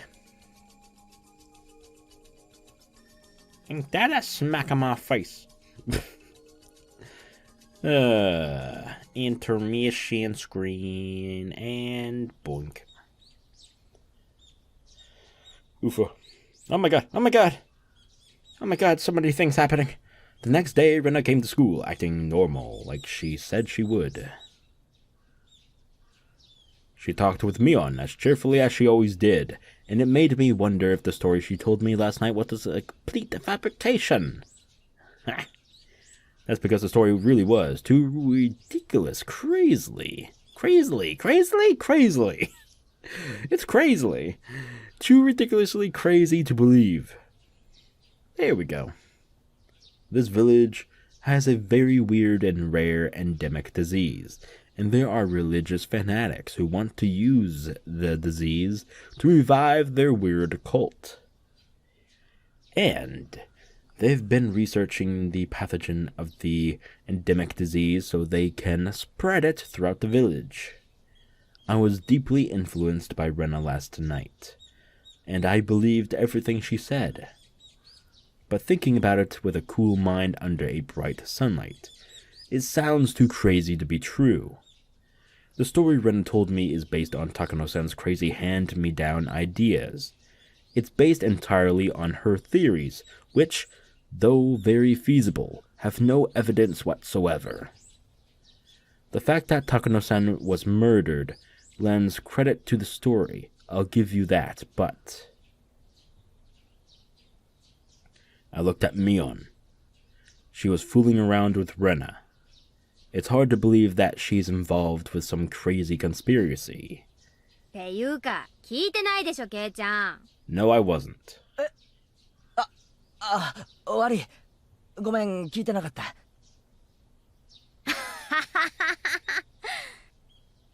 まだ寝ぼけたまんまなのかな？寝不足だとおつむもちゃんと働かないよ。Mion made fun of me for reacting too slowly.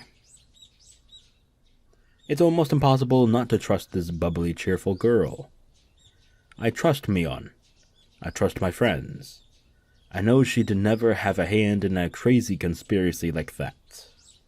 If she knew about it, she wouldn't be able to act this cheerfully. Rena told me not to tell Mion because she might be one of them. But it might be worth telling her without letting Rena know. Oh no. Of course, there's at least a 1% chance that the conspiracy is true and that Mion is one of them. If so, I'd be doomed.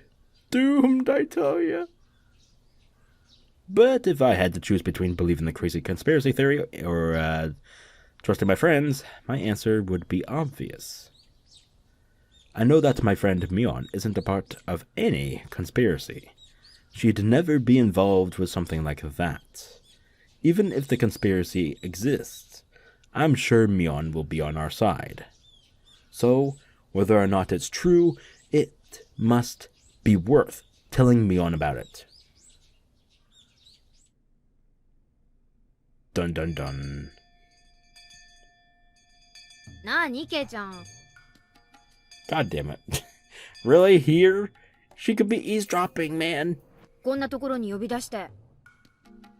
それも誰にも内緒で来いなんてさ。まさか、カツアゲとかそういうのじゃないよね。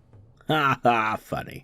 お前な、体育倉庫の裏に呼ばれたら、真っ先にそう思うのかよ。じゃあ、ラブレターとか？でもそういうのは下駄箱が定番じゃない？都会じゃそうでもないぞ。直接渡す白兵戦型も少なくない。じゃあ、Oh shit. Oh, goddamn. なわけねえだろ。Oh, come on, man. Look at her. If you did it, oh my god, you'd be in, baby. Damn, you'd be smoking in. What? それより、かなり真面目な話がある。Oh my god. 茶化しは一切なしで聞いてくれ。何よ。どうしたの？ And you lost it. Good going. Good going, Keiichi. You fucking blocking bitch. What? お社様信仰を復活させようとしている連中がいる。ってのは知ってるか？は？何、ケイちゃん。何の話？ This, of course, was just my way of getting a feel for the situation. I wanted to see how she was going to react by getting straight to the point. But Mion really did look puzzled. People wouldn't normally react like this if someone pointed out their secrets out of the blue. They always panic, if only just a little. Either Mion was a brilliant actress, or she really didn't have anything to do with the idea of reviving Oyashiro-sama. I decided to tell her everything. ミオ、お前の家の園崎家って、Hinamizawaを含め、ものすごい影響力を持ってるわけだけどさ。お社様信仰を復興するため、何か暗躍してるってことは、あるか？復興？なんで？いや、だからさ、今のお社様信仰って、大昔の時代に比べたら、だいぶ信仰心が薄くなってるだろ。それをさ、大昔の鬼ヶ淵村のレベルまで引き戻したいと思っている。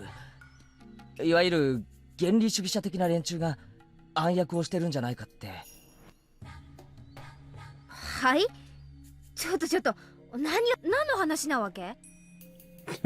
本当に何の話かわからないのか？わかるわけないよ。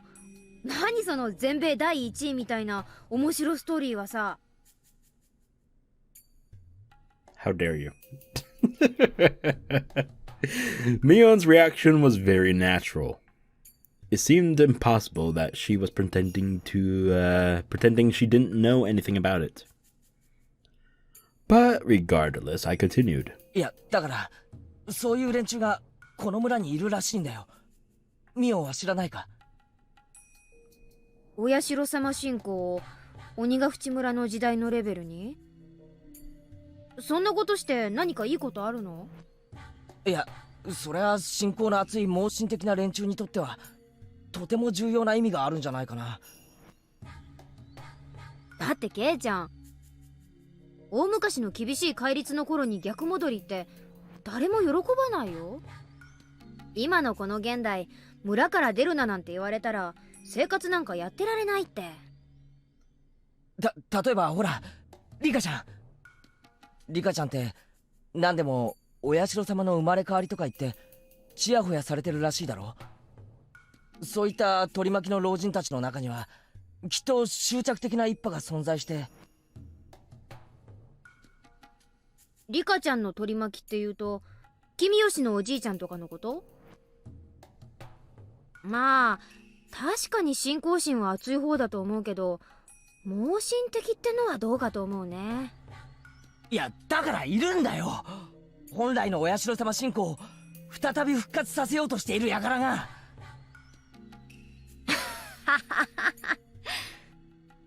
はいはい、話が進まないからこの場は信じるよ。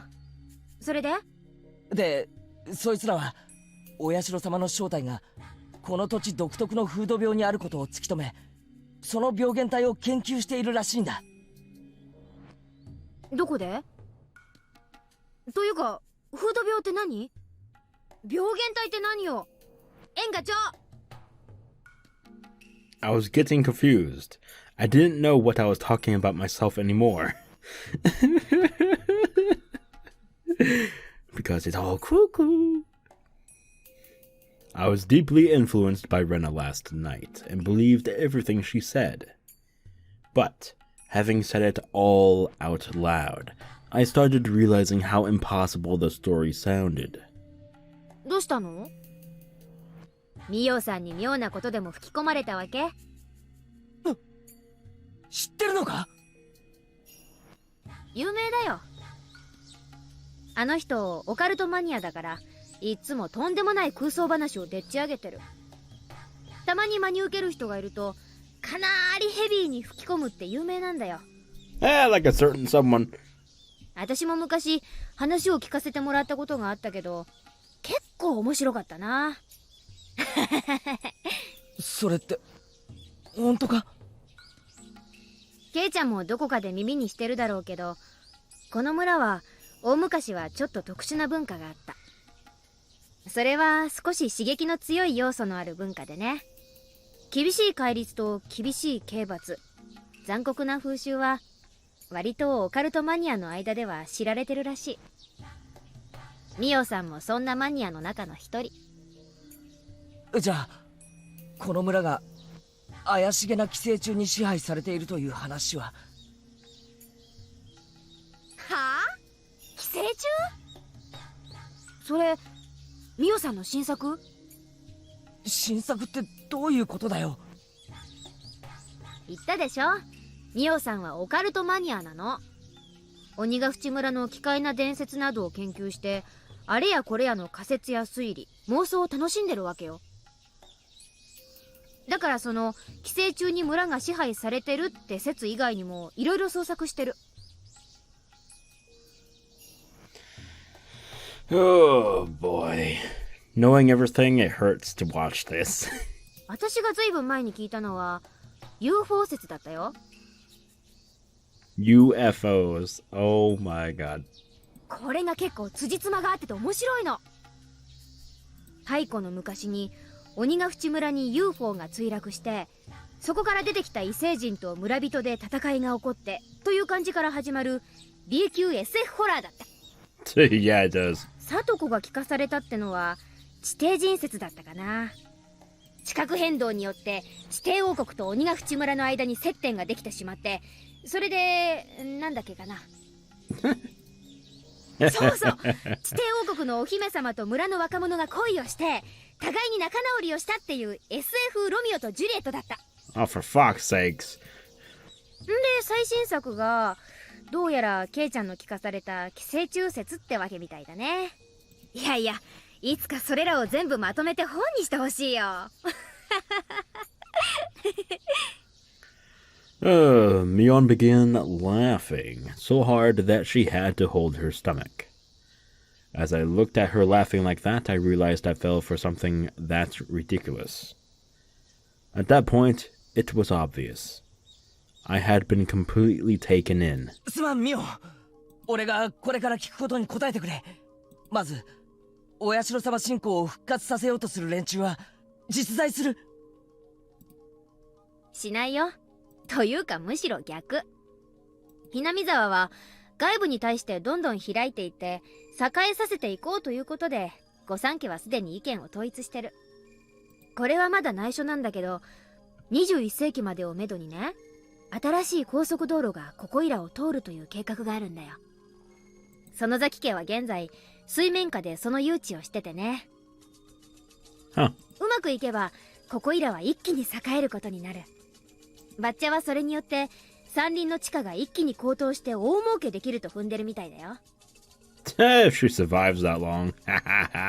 You old bat. まあ21世紀の仕事だから、それは私が引き継ぐ大仕事になりそうだけどね。 Exactly. じゃあ外部の人間を意味嫌う連中なんてのは存在しない？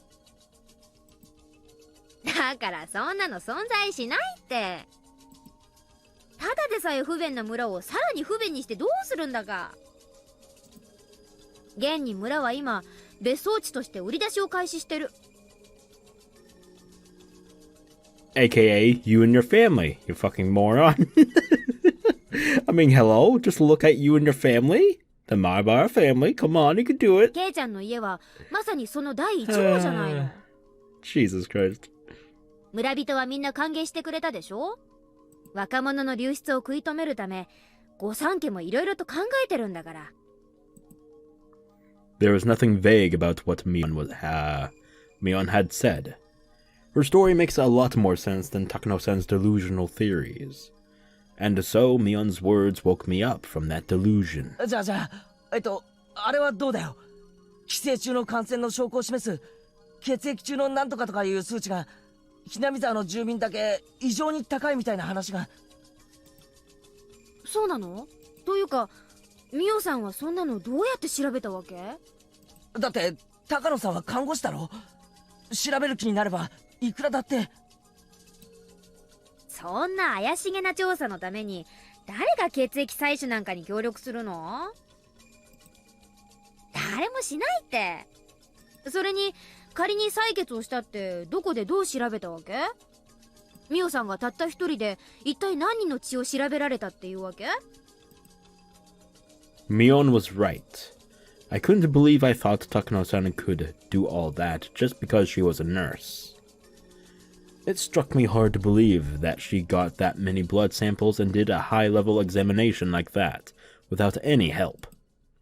When I thought about it rationally, I shouldn't have believed such a ridiculous story so easily. 寄生虫の規制の証拠として花粉症にかからないって聞いたぞ。花粉症って都会の病気じゃないの。あれは確か排気ガスと関係があるんでしょ？ここはHinamizawaだよ、ケイちゃん。というか、多分沖宮の人にだって花粉症なんてそうそういないと思うけど。じゃああれは園崎本家当主直属の暗殺部隊ってのがいて、昔大臣の孫の誘拐とかをやったんだろう。そんなのがいたらかっこいいね。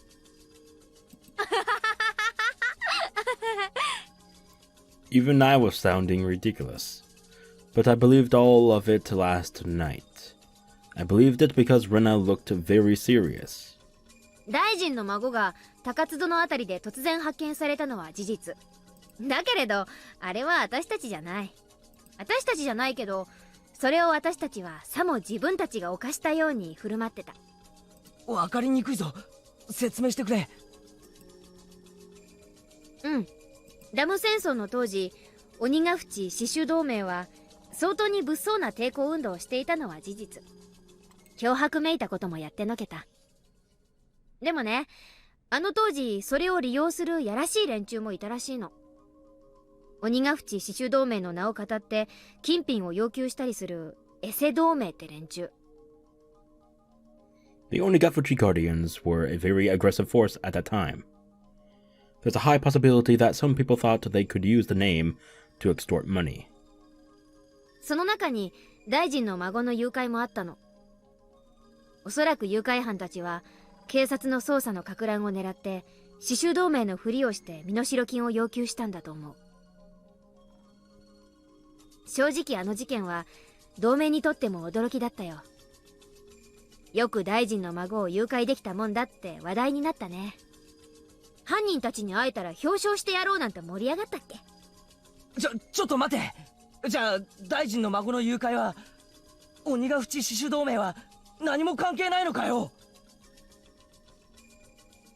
うん、全くない。Mion said it firmly. It was a simple and clear answer, which left no room for suspicion. And thinking about it, it's nothing surprising. Kidnapping the grandson of the minister and negotiating with him in person is a huge deal. The Onikakushi Guardians were a very aggressive group, but this operation wasn't so easy that it could be carried out by any of the normal residents of Hinamizawa. It was obviously the work of professional criminals, without a doubt. ただね、さっきも少し言いかけたけど、園崎本家はね、この誘拐事件を自分たちが黒幕であるかのように振る舞っていた。振る舞ったってのはどういうことだ？これは園崎本家の秘密の家訓なの。ケイちゃんにはこっそり話すけど、話したことは内緒だよ。園崎本家ではね、自分たちに都合がいい何かの事件が起こった時、あたかもそれが自分たちの差し金であるように振る舞うブラフの伝統があるの。ブラフってはったり？うん。自分たちに利することがあったなら、それは事件でなくてもいい。お天気でもいいし、宝くじの当選番号でもいい。あたかも園崎本家が望んだからそのような結果になったかのように振る舞うの。そうするとどう？なんだかものすごい黒幕ってイメージになるでしょ？つまりはそういうこと。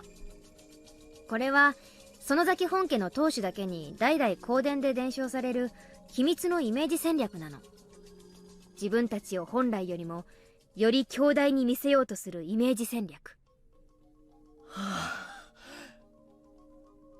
じゃあほら、ダム戦争時に建設省を占拠するって作戦があったんだろ？あれは。しかもそのために武器やら訓練やら。それも全く同じだよ、ケイちゃん。そんなバカな作戦本当にやるわけないじゃん。最大の目的はあいつらならやりかねない、なんて恐ろしい奴らだっていうプレッシャーと幻想を与えるのが最大の目的だったんだよ。つまりこれもまたイメージ戦略ってわけ。They obtained weapons and went through training just so they could exact pressure. They had no intention of actually carrying out the plan. The Sonozaki family was just bluffing. That made sense. Of course it did. It's impossible to attack the Ministry of Construction. Even if they did, it wouldn't solve the problem. All I had to do was use common sense.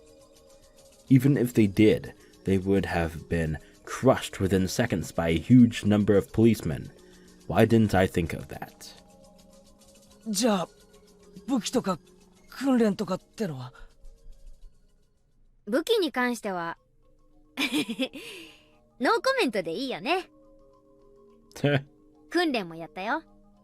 はったりになるようちゃんとしっかりね。葛西さんをリーダーにお父さんとこの若い衆たちを引き連れてテキサスの砂漠でトレーナーさんと戦争ごっこをやった後はサンフランシスコでのんびり観光してた。The fuck? じゃあ I couldn't think of anything else. It was obvious now. No, Rena and I both were completely fooled by the scrapbooks of Takano-san's delusion. Rena was so serious about it, so I believed her, but if you examined it closely, there were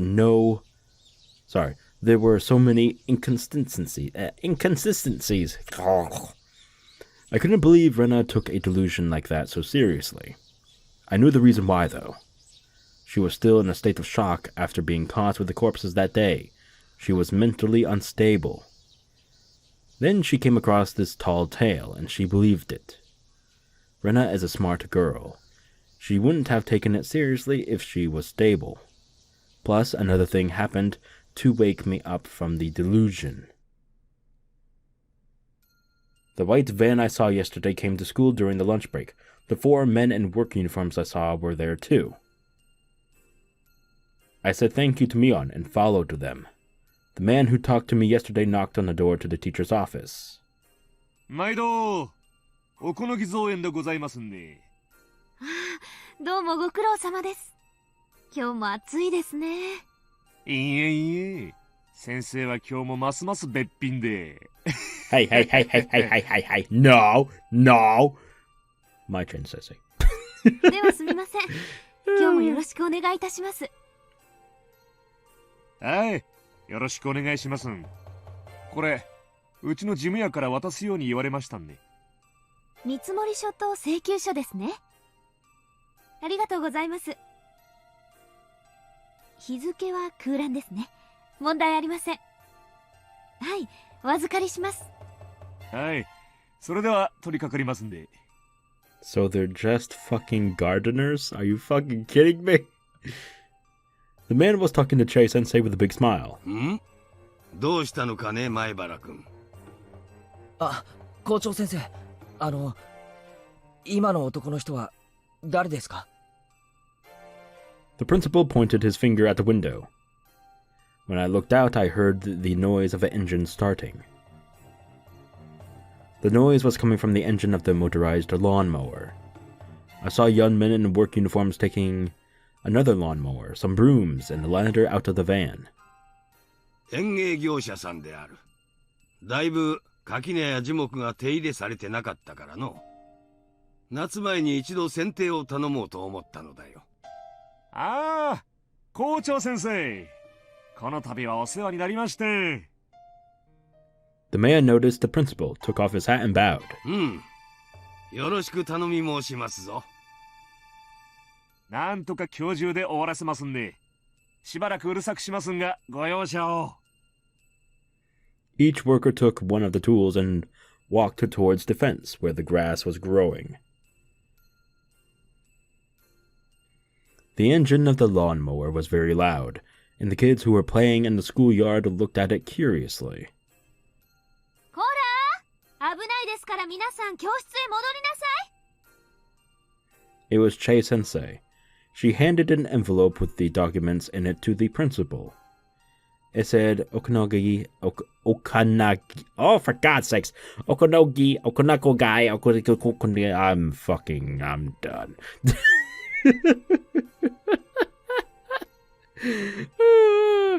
Is it gi or I? Okonogai. I'm pretty sure it's the latter. Okonogai gardeners. I'm sorry. I just wanted to get it right, fucking goddamn it. Shut up! では校長先生。Shit, leave me alone. 申し訳ありませんが、この請求書を後日市役所に行かれるときに持って行ってください。うん。心得た。千恵先生、造園屋さんは昨日も来てました？ええ、昨日の夕方に一度下見に来てもらいました。帰りに近道をしようとして迷ってしまったと言ってましたっけ？ Oh my fucking god. So it was all just that. Oh, paranoia is a strong thing, man. Damn. この村は細い道はだいぶ入り組んでおるからの。Damn, son. 無理もないわい。Yeah. I remember when I first came here, Chei-sensei started talking about when she got lost, and they laughed together. There was never anything suspicious to begin with. I thought they were suspicious yesterday because of what Rena had told me. At first, I thought it wasn't natural to see a white van. But then, right after I heard her creepy story, I saw a white van parked on the road, and I got scared. The gardeners weren't familiar with the roads of Hinamizawa, and they got lost trying to take a shortcut on their way back. That's all. I had it totally twisted around? I believed that fake-sounding story. I believed that the Sonosaki family was working behind the scenes, and I fabricated the existence of a group of fanatical believers in my mind. Worse, I doubted Mion. Damn it! I'm such a fool. She's my friend. We took each other's hands that day, saying that we were a family made of friends, and that friends were friends no matter what. I said that, but then I doubted my friend. I'm so stupid. Baka. In a way, Rena was the problem. Yeah, doi. She also needed to wake up from this crazy delusion. I had to hurry and wake her up. Rena seemed like she had no mind to listen to anyone else. She truly believes that the Sonosaki family are the masterminds of the large-scale conspiracy. Slap her around. Wake her up. Oh, for God's sakes. We're back to being Rena, and this comes up. I remembered the plate number of the white van, and I also remembered their faces. Without a doubt, this was one of the vans that have been following me. So far, I've confirmed that 3 or 4 cars have been following me. I could God damn it. This is fucking stupid now. Jesus Christ. I could especially recall this white van because it followed me around the longest of all. The people who were in the other cars must be the lookouts, and the ones in this van must be tasked with direct contact, like kidnapping or assassination. The lookouts secure the surroundings, and the ones in this van attack the target. Oh yeah, they're gonna attack you with that lawnmower. You better watch out. Oh my god, does she even fucking think? What the fuck? Do they have guns? Does it look like they have a knife holster or something? Like, what the fuck? Ah, Jesus Christ. Oh my god, that guy's coming at me with 5 miles per hour with a lawnmower. Watch out! What the fuck, man? Damn it. Rena's gone fucking loco. That's a common maneuver involved with both kidnapping and assassination. The scrapbook said that too. Oh my god. If so, I'd better watch out because it was them, not the lookouts, who came to the school premises. I don't think they'll attack me while I'm in school. They're in the early stage of their covert operation now, hiding their fangs and claws until the last stage of their horrifying scheme. Oh my god. That's why they won't take action in the school, where people are watching. But it looked like they were talking with Chei-sensei in a very friendly way. I could only hear bits and pieces of their conversation, but it sounded very suspicious. Oh really, how? I tried to remember the chatter and the movements of their mouths, and I played my memory of it like a videotape in my mind. Oh my god. 毎度。どうもご苦労様です。今日も暑いですね。いいえいいえ。まあ今日。Really? Really? ではすみません。今日もよろしくお願いいたします。はい。よろしくお願いします。これ、うちの事務屋から渡すように言われましたんで。と、ですね。ありがとうございます。わ、空欄ですね。問題ありません。はい、お預かりします。はい、それでは。りますんで。What the fuck is Rena thinking with only these vague ass, small ass words that aren't even descriptive of killing or kidnapping or whatever? Like, what the fuck is going through her fucking crazy ass mind? What the fuck? I feel sorry for Rena. Jesus Christ, what the fuck is this shit? I used the information I had to guess what was going on. I played the video again and again in my mind, and also paused it and played it in a slow motion again and checked many times. Then something unbelievably horrifying started to emerge. There's no doubt that they're acquainted with Chei-sensei, but I've never seen them visit the school before, so it's hard to believe that Chei-sensei is their contact. There's no doubt that they're the death squad under the direct control of the Sanazaki family. No, they're not, you fucking psycho bitch. They had the local accent, which proves that they were chosen from the Sonozaki Corps. The death squad was talking with Chei-sensei. They know each other. What's their relationship? Who's Chei-sensei anyway? During the dam conflict, Hinamizawa school was closed and it was merged with the one in Okonomiya. But the Onikakushi Guardians didn't accept that, and they made a part of the forestry service building into a school. But needless to say, the school they made didn't have a teacher, so it was only going to be a token form of resistance. But a teacher who had a strong passion for education felt sorry for the children, and she came to work there.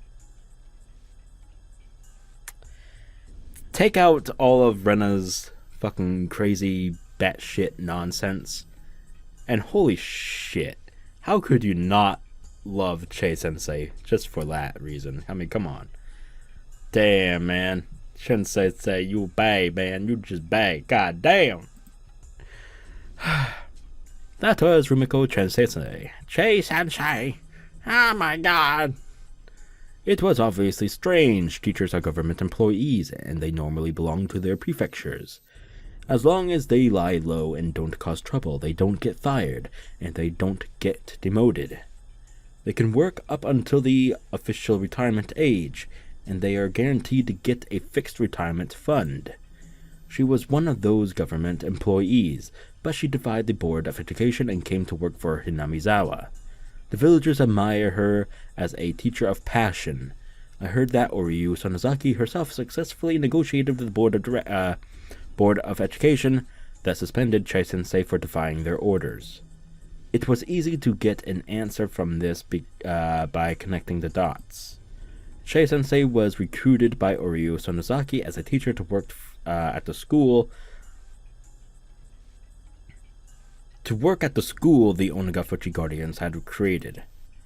In other words, she was already working for Oryu before she came here. Oh god, that's fucking, like, oh my god, that hurts my eyes, actually. Fuck. As for the principal, he... oh god, my eyes. He was the principal of a school in Hinamizawa from the beginning. But we saw this, like, color scheme before, so it's probably just me being tired. Probably. Great. He's a respected person of this region, and he's been closely associated with the three families for a long time. Who is he? Oh, the principal. Got it. So that means the school has been under the control of the Sonozaki family all along. My fucking god.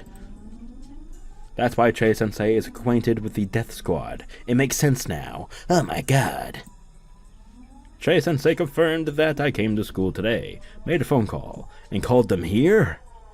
I don't want to know why she called them here. If she called them just to monitor me, they'd wait near the gate until class was over. But they came into the school premises. Why? Stop pretending to be a fool, Rena Ryugu. Do you think nothing will happen if you pretend not to notice it? Think hard and calm down, Rena Ryugu. No, you really need to take a goddamn chill pill, bitch. What the fuck was that? What will they try to do to me today in school? In school? How are they going to do anything with my classmates and friends around me? It's easy. Chai-sensei will tell me to come to the teacher's office during the last class of the day. What about my club mates? That's easy too. Chai-sensei can easily make them go home early using her authority as a teacher. She can make up any reason she wants. Maybe the classroom is going to have carpentry work done today, so they can't stay in school.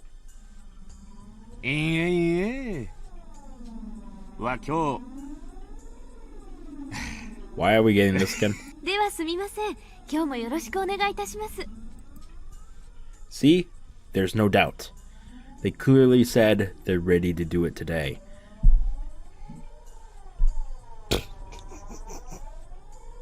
That doesn't fucking clarify shit. By they're ready to do it today, it could be fucking anything. Oh my god, you fucking psychotic woman. God damn it. Oh god. It hurts. It hurts so much. God damn it. Fucking Rena, god damn it. And what else? よろしくお願いします。これ、うちの事務屋から渡すように言われましたんで。と、ですね。ありがとうございます。わ、空欄ですね。問題ありません。はい、お預かりします。I see. They gave Chai-sensei an envelope with some documents in it. That blank is an eerie phrase. Is it really, though? Is it really? Was my name supposed to be in the blank? Why is it left blank? What does that mean? I told you, Rena Ryugu. Do you still think that nothing will happen if you pretend not to notice it? Stop that. Ah! So what? I don't know why I did that. I'm so sorry. So what it must mean is that it's an order from higher up. It says to make Ren and Ryugu become blank. Oh my god, so fucking stretching it. You're just fucking stretching it. Stretching it. I took a peek from the shadows and I saw the principal taking documents out of the envelope. He started reading them. He looked stern. He looked very serious. I wished I could take a peek at the documents, but I was too far away. I kept looking at him just to see if he'd react at all, and then the envelope caught my eye. The envelope said, Okonogai, fucking god, son of a bitch, Okonogai Gardeners. And it had some numbers that looked like a phone number. Fortunately, I have good eyesight. I memorized the number. If they're a death squad, the gardening company must be a camouflage operation. Oh my god. Okay. It probably doesn't even exist. I wanted to find out. I looked for a phone. There's only one phone, and it's in the teacher's office. Fortunately, the teachers were chatting in the hallway, looking at the gardeners. It was now or never.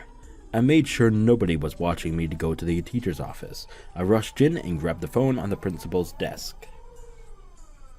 I went over the phone number in my head and dialed it up. I'm glad they have a touch-tone phone. It would have been difficult if it was a rotary dial. If somebody answered, I'd only have to ask, is this the Okonogai Gardeners? I'd wait for the answer before hanging up. It should be easy. It connected.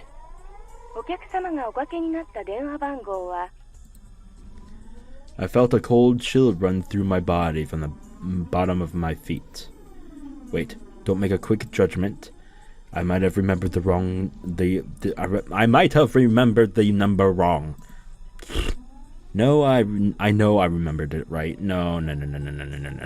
How could you see from that far away? How could you see that tiny ass numbers from that far away? Are you fucking kidding me? It was an easy number to remember. It's impossible to remember it wrong. Then, did I dial it wrong? Oh my god. I put the phone down and started over. This time I dialed the number I dialed the number more slowly. Sorry I'm fucking up, everyone. I'm tired and it's been a long recording, so help.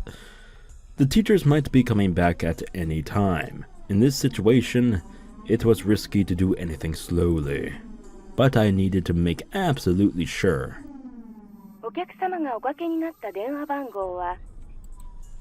It's the same. There's no doubt. The company Okonogai Gardeners doesn't exist. It's just a camouflage occupation for the Sonozaki family's death squad.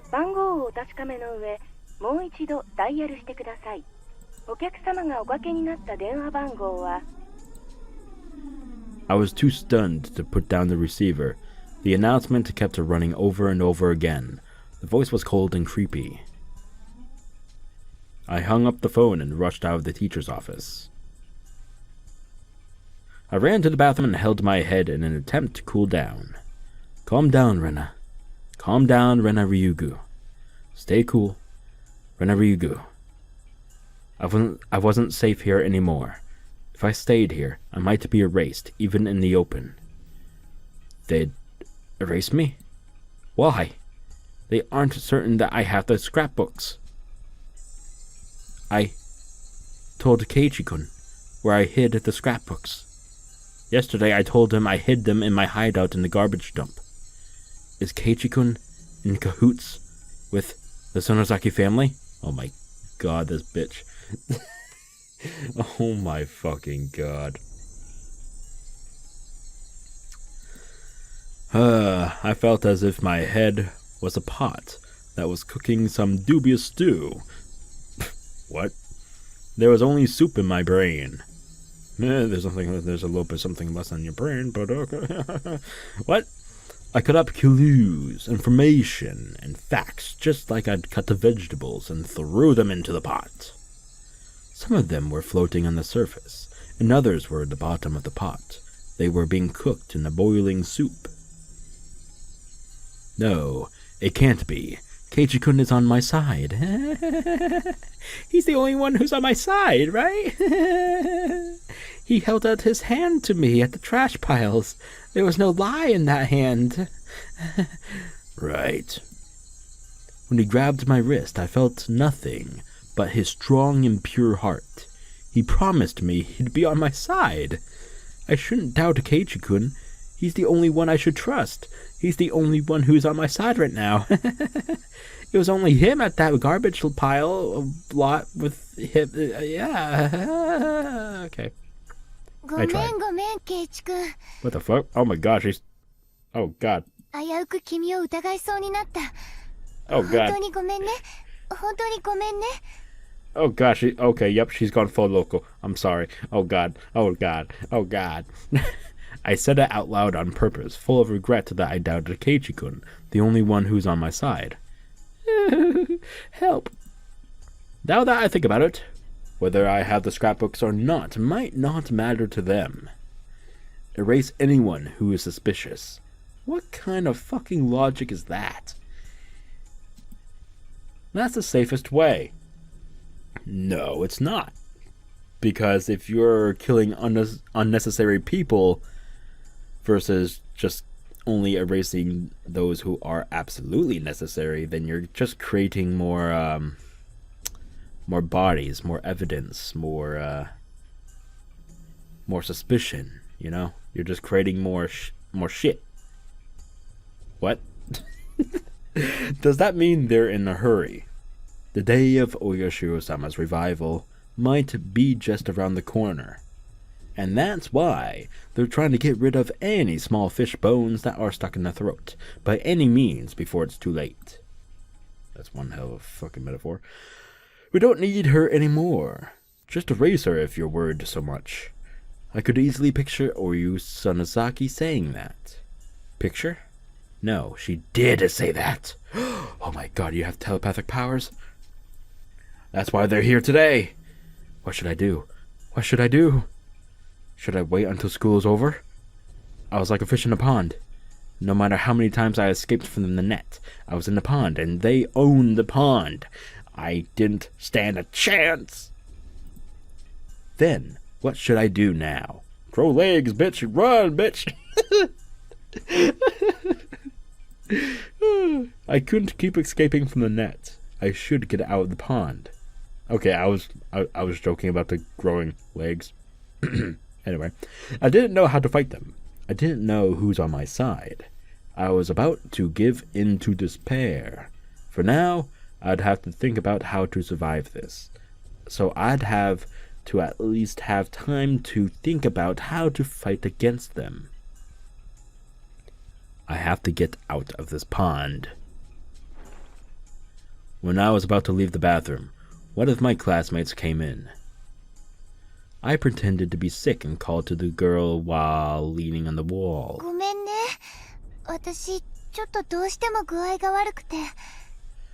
When the fuck is this chapter ending? Jesus Christ.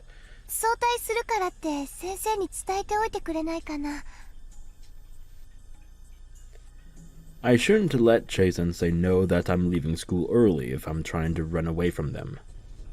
But if I didn't, they might think I ran away without cause. That might lead them to chase after me without mercy. If that happens, I don't stand a chance. They were planning to capture me after school is over.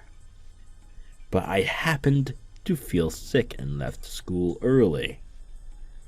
If they took it that way, they wouldn't think that I noticed the noose tightening around me. I was about to go back to the classroom to get my bag, but I changed my mind and turned around. I didn't need my bag anymore. I realized nobody was watching me, so I stopped pretending to be sick and started running. Run! Keep on running, keep on running. Ah! 千恵先生、ここがおかしいですぞ。おかしい？どうかなさいましたか？見積書と請求書の日付が空欄になっておりますぞ。ここは今日の日付ではないのですかな？ああ、そこはお役所の都合らしいんです。見積書の日付と請求書の日付が同じだと、なんだか都合が悪いそうで、庶務係さんから空欄にするようよく念を押されています。あとそれから請求書に書いてある電話番号と封筒に書いてある電話番号が違っていますぞ。どちらが正しいのですかな？あらやだ、本当ですね。社長さん。はい。It's gonna be on the envelope, isn't it? Not the invoice. どうしましたね。 Oh, wait, no. Did she look at the... No, she said she looked at the envelope, right? I think so. 請求書に書いてある電話番号と封筒の電話番号が違ってますけど、どちらが正しいのですか？請求書の方の電話番号が正しいんで大丈夫ですね。先代の事務所の時の封筒がまだだいぶ余ってたもんなんで、それに入れてきてまったんですわ。God damn it, Rena. すいませんね。バイトの子に全部新しい番号のハンコを押しとくように言ったんだけどな。すんまへん。消しておいてもらえますかね。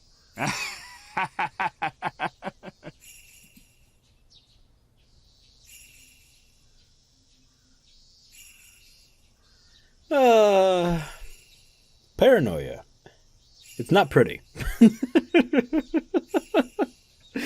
Oh, fuck. Oh my god. Really? List number 3. Here we go. Come on, bitch.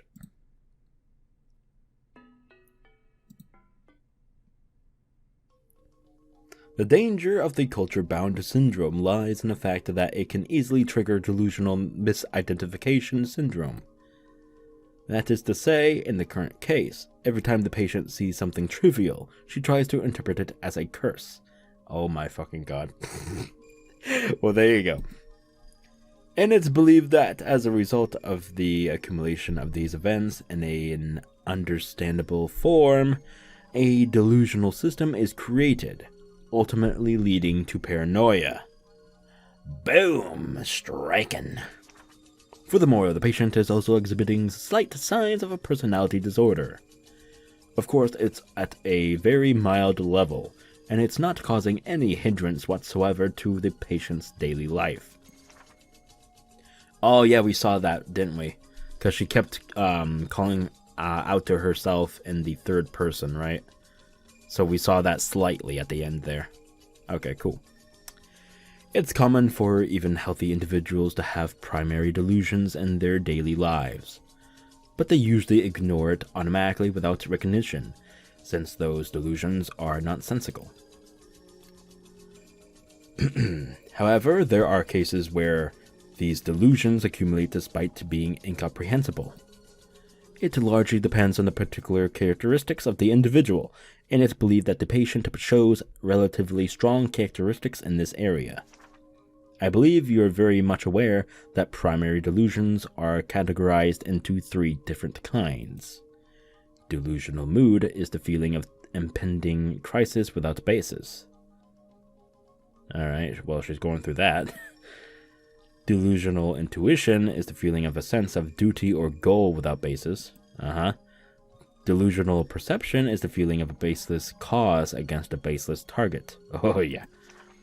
In the patient's case, it's believed that these incomprehensible delusions accumulated acted out simultaneously with the culture-bound syndrome, which triggered a delusional misidentification syndrome. And it ultimately caused the incomprehensible delusions to become understandable by interpreting them as a curse. The comprehensible delusional system induces understandable secondary delusions, further strengthening the patient's delusional system with the passage of time. The delusional parasitosis mentioned earlier can be considered a secondary delusion, A common factor of all cases of paranoia is that even after an outbreak, they still appear perfectly normal with no change in their personalities. The patients are unaware of their own ailments, and due to their personal interpretations of their delusional system, holy fucking god, there are many cases where patients arm themselves logically, making it extremely difficult for a third party to point out that they're having a delusion. Furthermore, oh my god, every time I see the text size go a little bit smaller, oh my god, there's a lot of text. Help! Alright. Furthermore, although it may depend on the tendency of the delusions, there are also cases where a persecutory delusion turns into a pursuit delusion or a conspiracy delusion. Well, there you go. Resulting in the patient creating an imaginary enemy and taking up antisocial behavior. Bingo. For example, there are cases where believers of a religious cult were deeply influenced by the cult founder's paranoid visions, which shifted the group into a conspiracy delusion, and that made them conduct antisocial behavior in the name of self-defense. Although no such cases have been reported in Japan yet, it could very well happen in the near future. Fortunately, the patient hasn't reached that serious condition as of now. With proper treatment, she should be able to make a full recovery. Please make sure that her father also understands that this is not an unusual case, but something caused by the accumulation of a number of innocent factors that anyone could have. The patient can be treated only by deepening her bond with her father. As long as she has that bond, she can certainly be treated. For the reasons above, if the patient is to return to her home village, I strongly recommend that the patient continue to receive guidance from specialized medical institutions. Please excuse me for writing such a long letter. Thank you for reading this until the very end. And that's it. Okay. Holy shit, that was long. But it explained fucking everything. Fucking Christ. Dude. She is just like, oh my god, you gotta feel sorry for her. Even though it's, damn, man. So, she had medication for it, but I think she at one point said that she stopped taking it. And yeah, so since then, she started having this fucking episodic shit going down. Fantastic. That should teach you not to fucking stop taking your fucking medication. Please, for the love of God, if you're taking medication and you're instructed to actually take it on a daily basis, do so, because it just causes so many problems for others, but also for you. So please just take the medication, please. But yeah, that was quite a read. 2 chapters in 1 video. I think that's pushing 3 hours probably. Oh boy, I'm extremely tired. I'm sorry for screwing up a lot, but damn. Oofa. Alright, well, let me end this madness by saying thank you all for joining in on this long episode. If you enjoyed it, please click that thumbs up, like the video, subscribe to the channel, because I will be doing more Higurashi and Umineko soon. I will be taking probably a 2-day break, because my mouth hurts so much from doing these every single night for 2 and 3 hours long. It's very difficult for me. So yeah, I'm gonna have to take a short break, but I will be back, and stay tuned for that. And yeah, please, as a reminder, stay sinful, folks.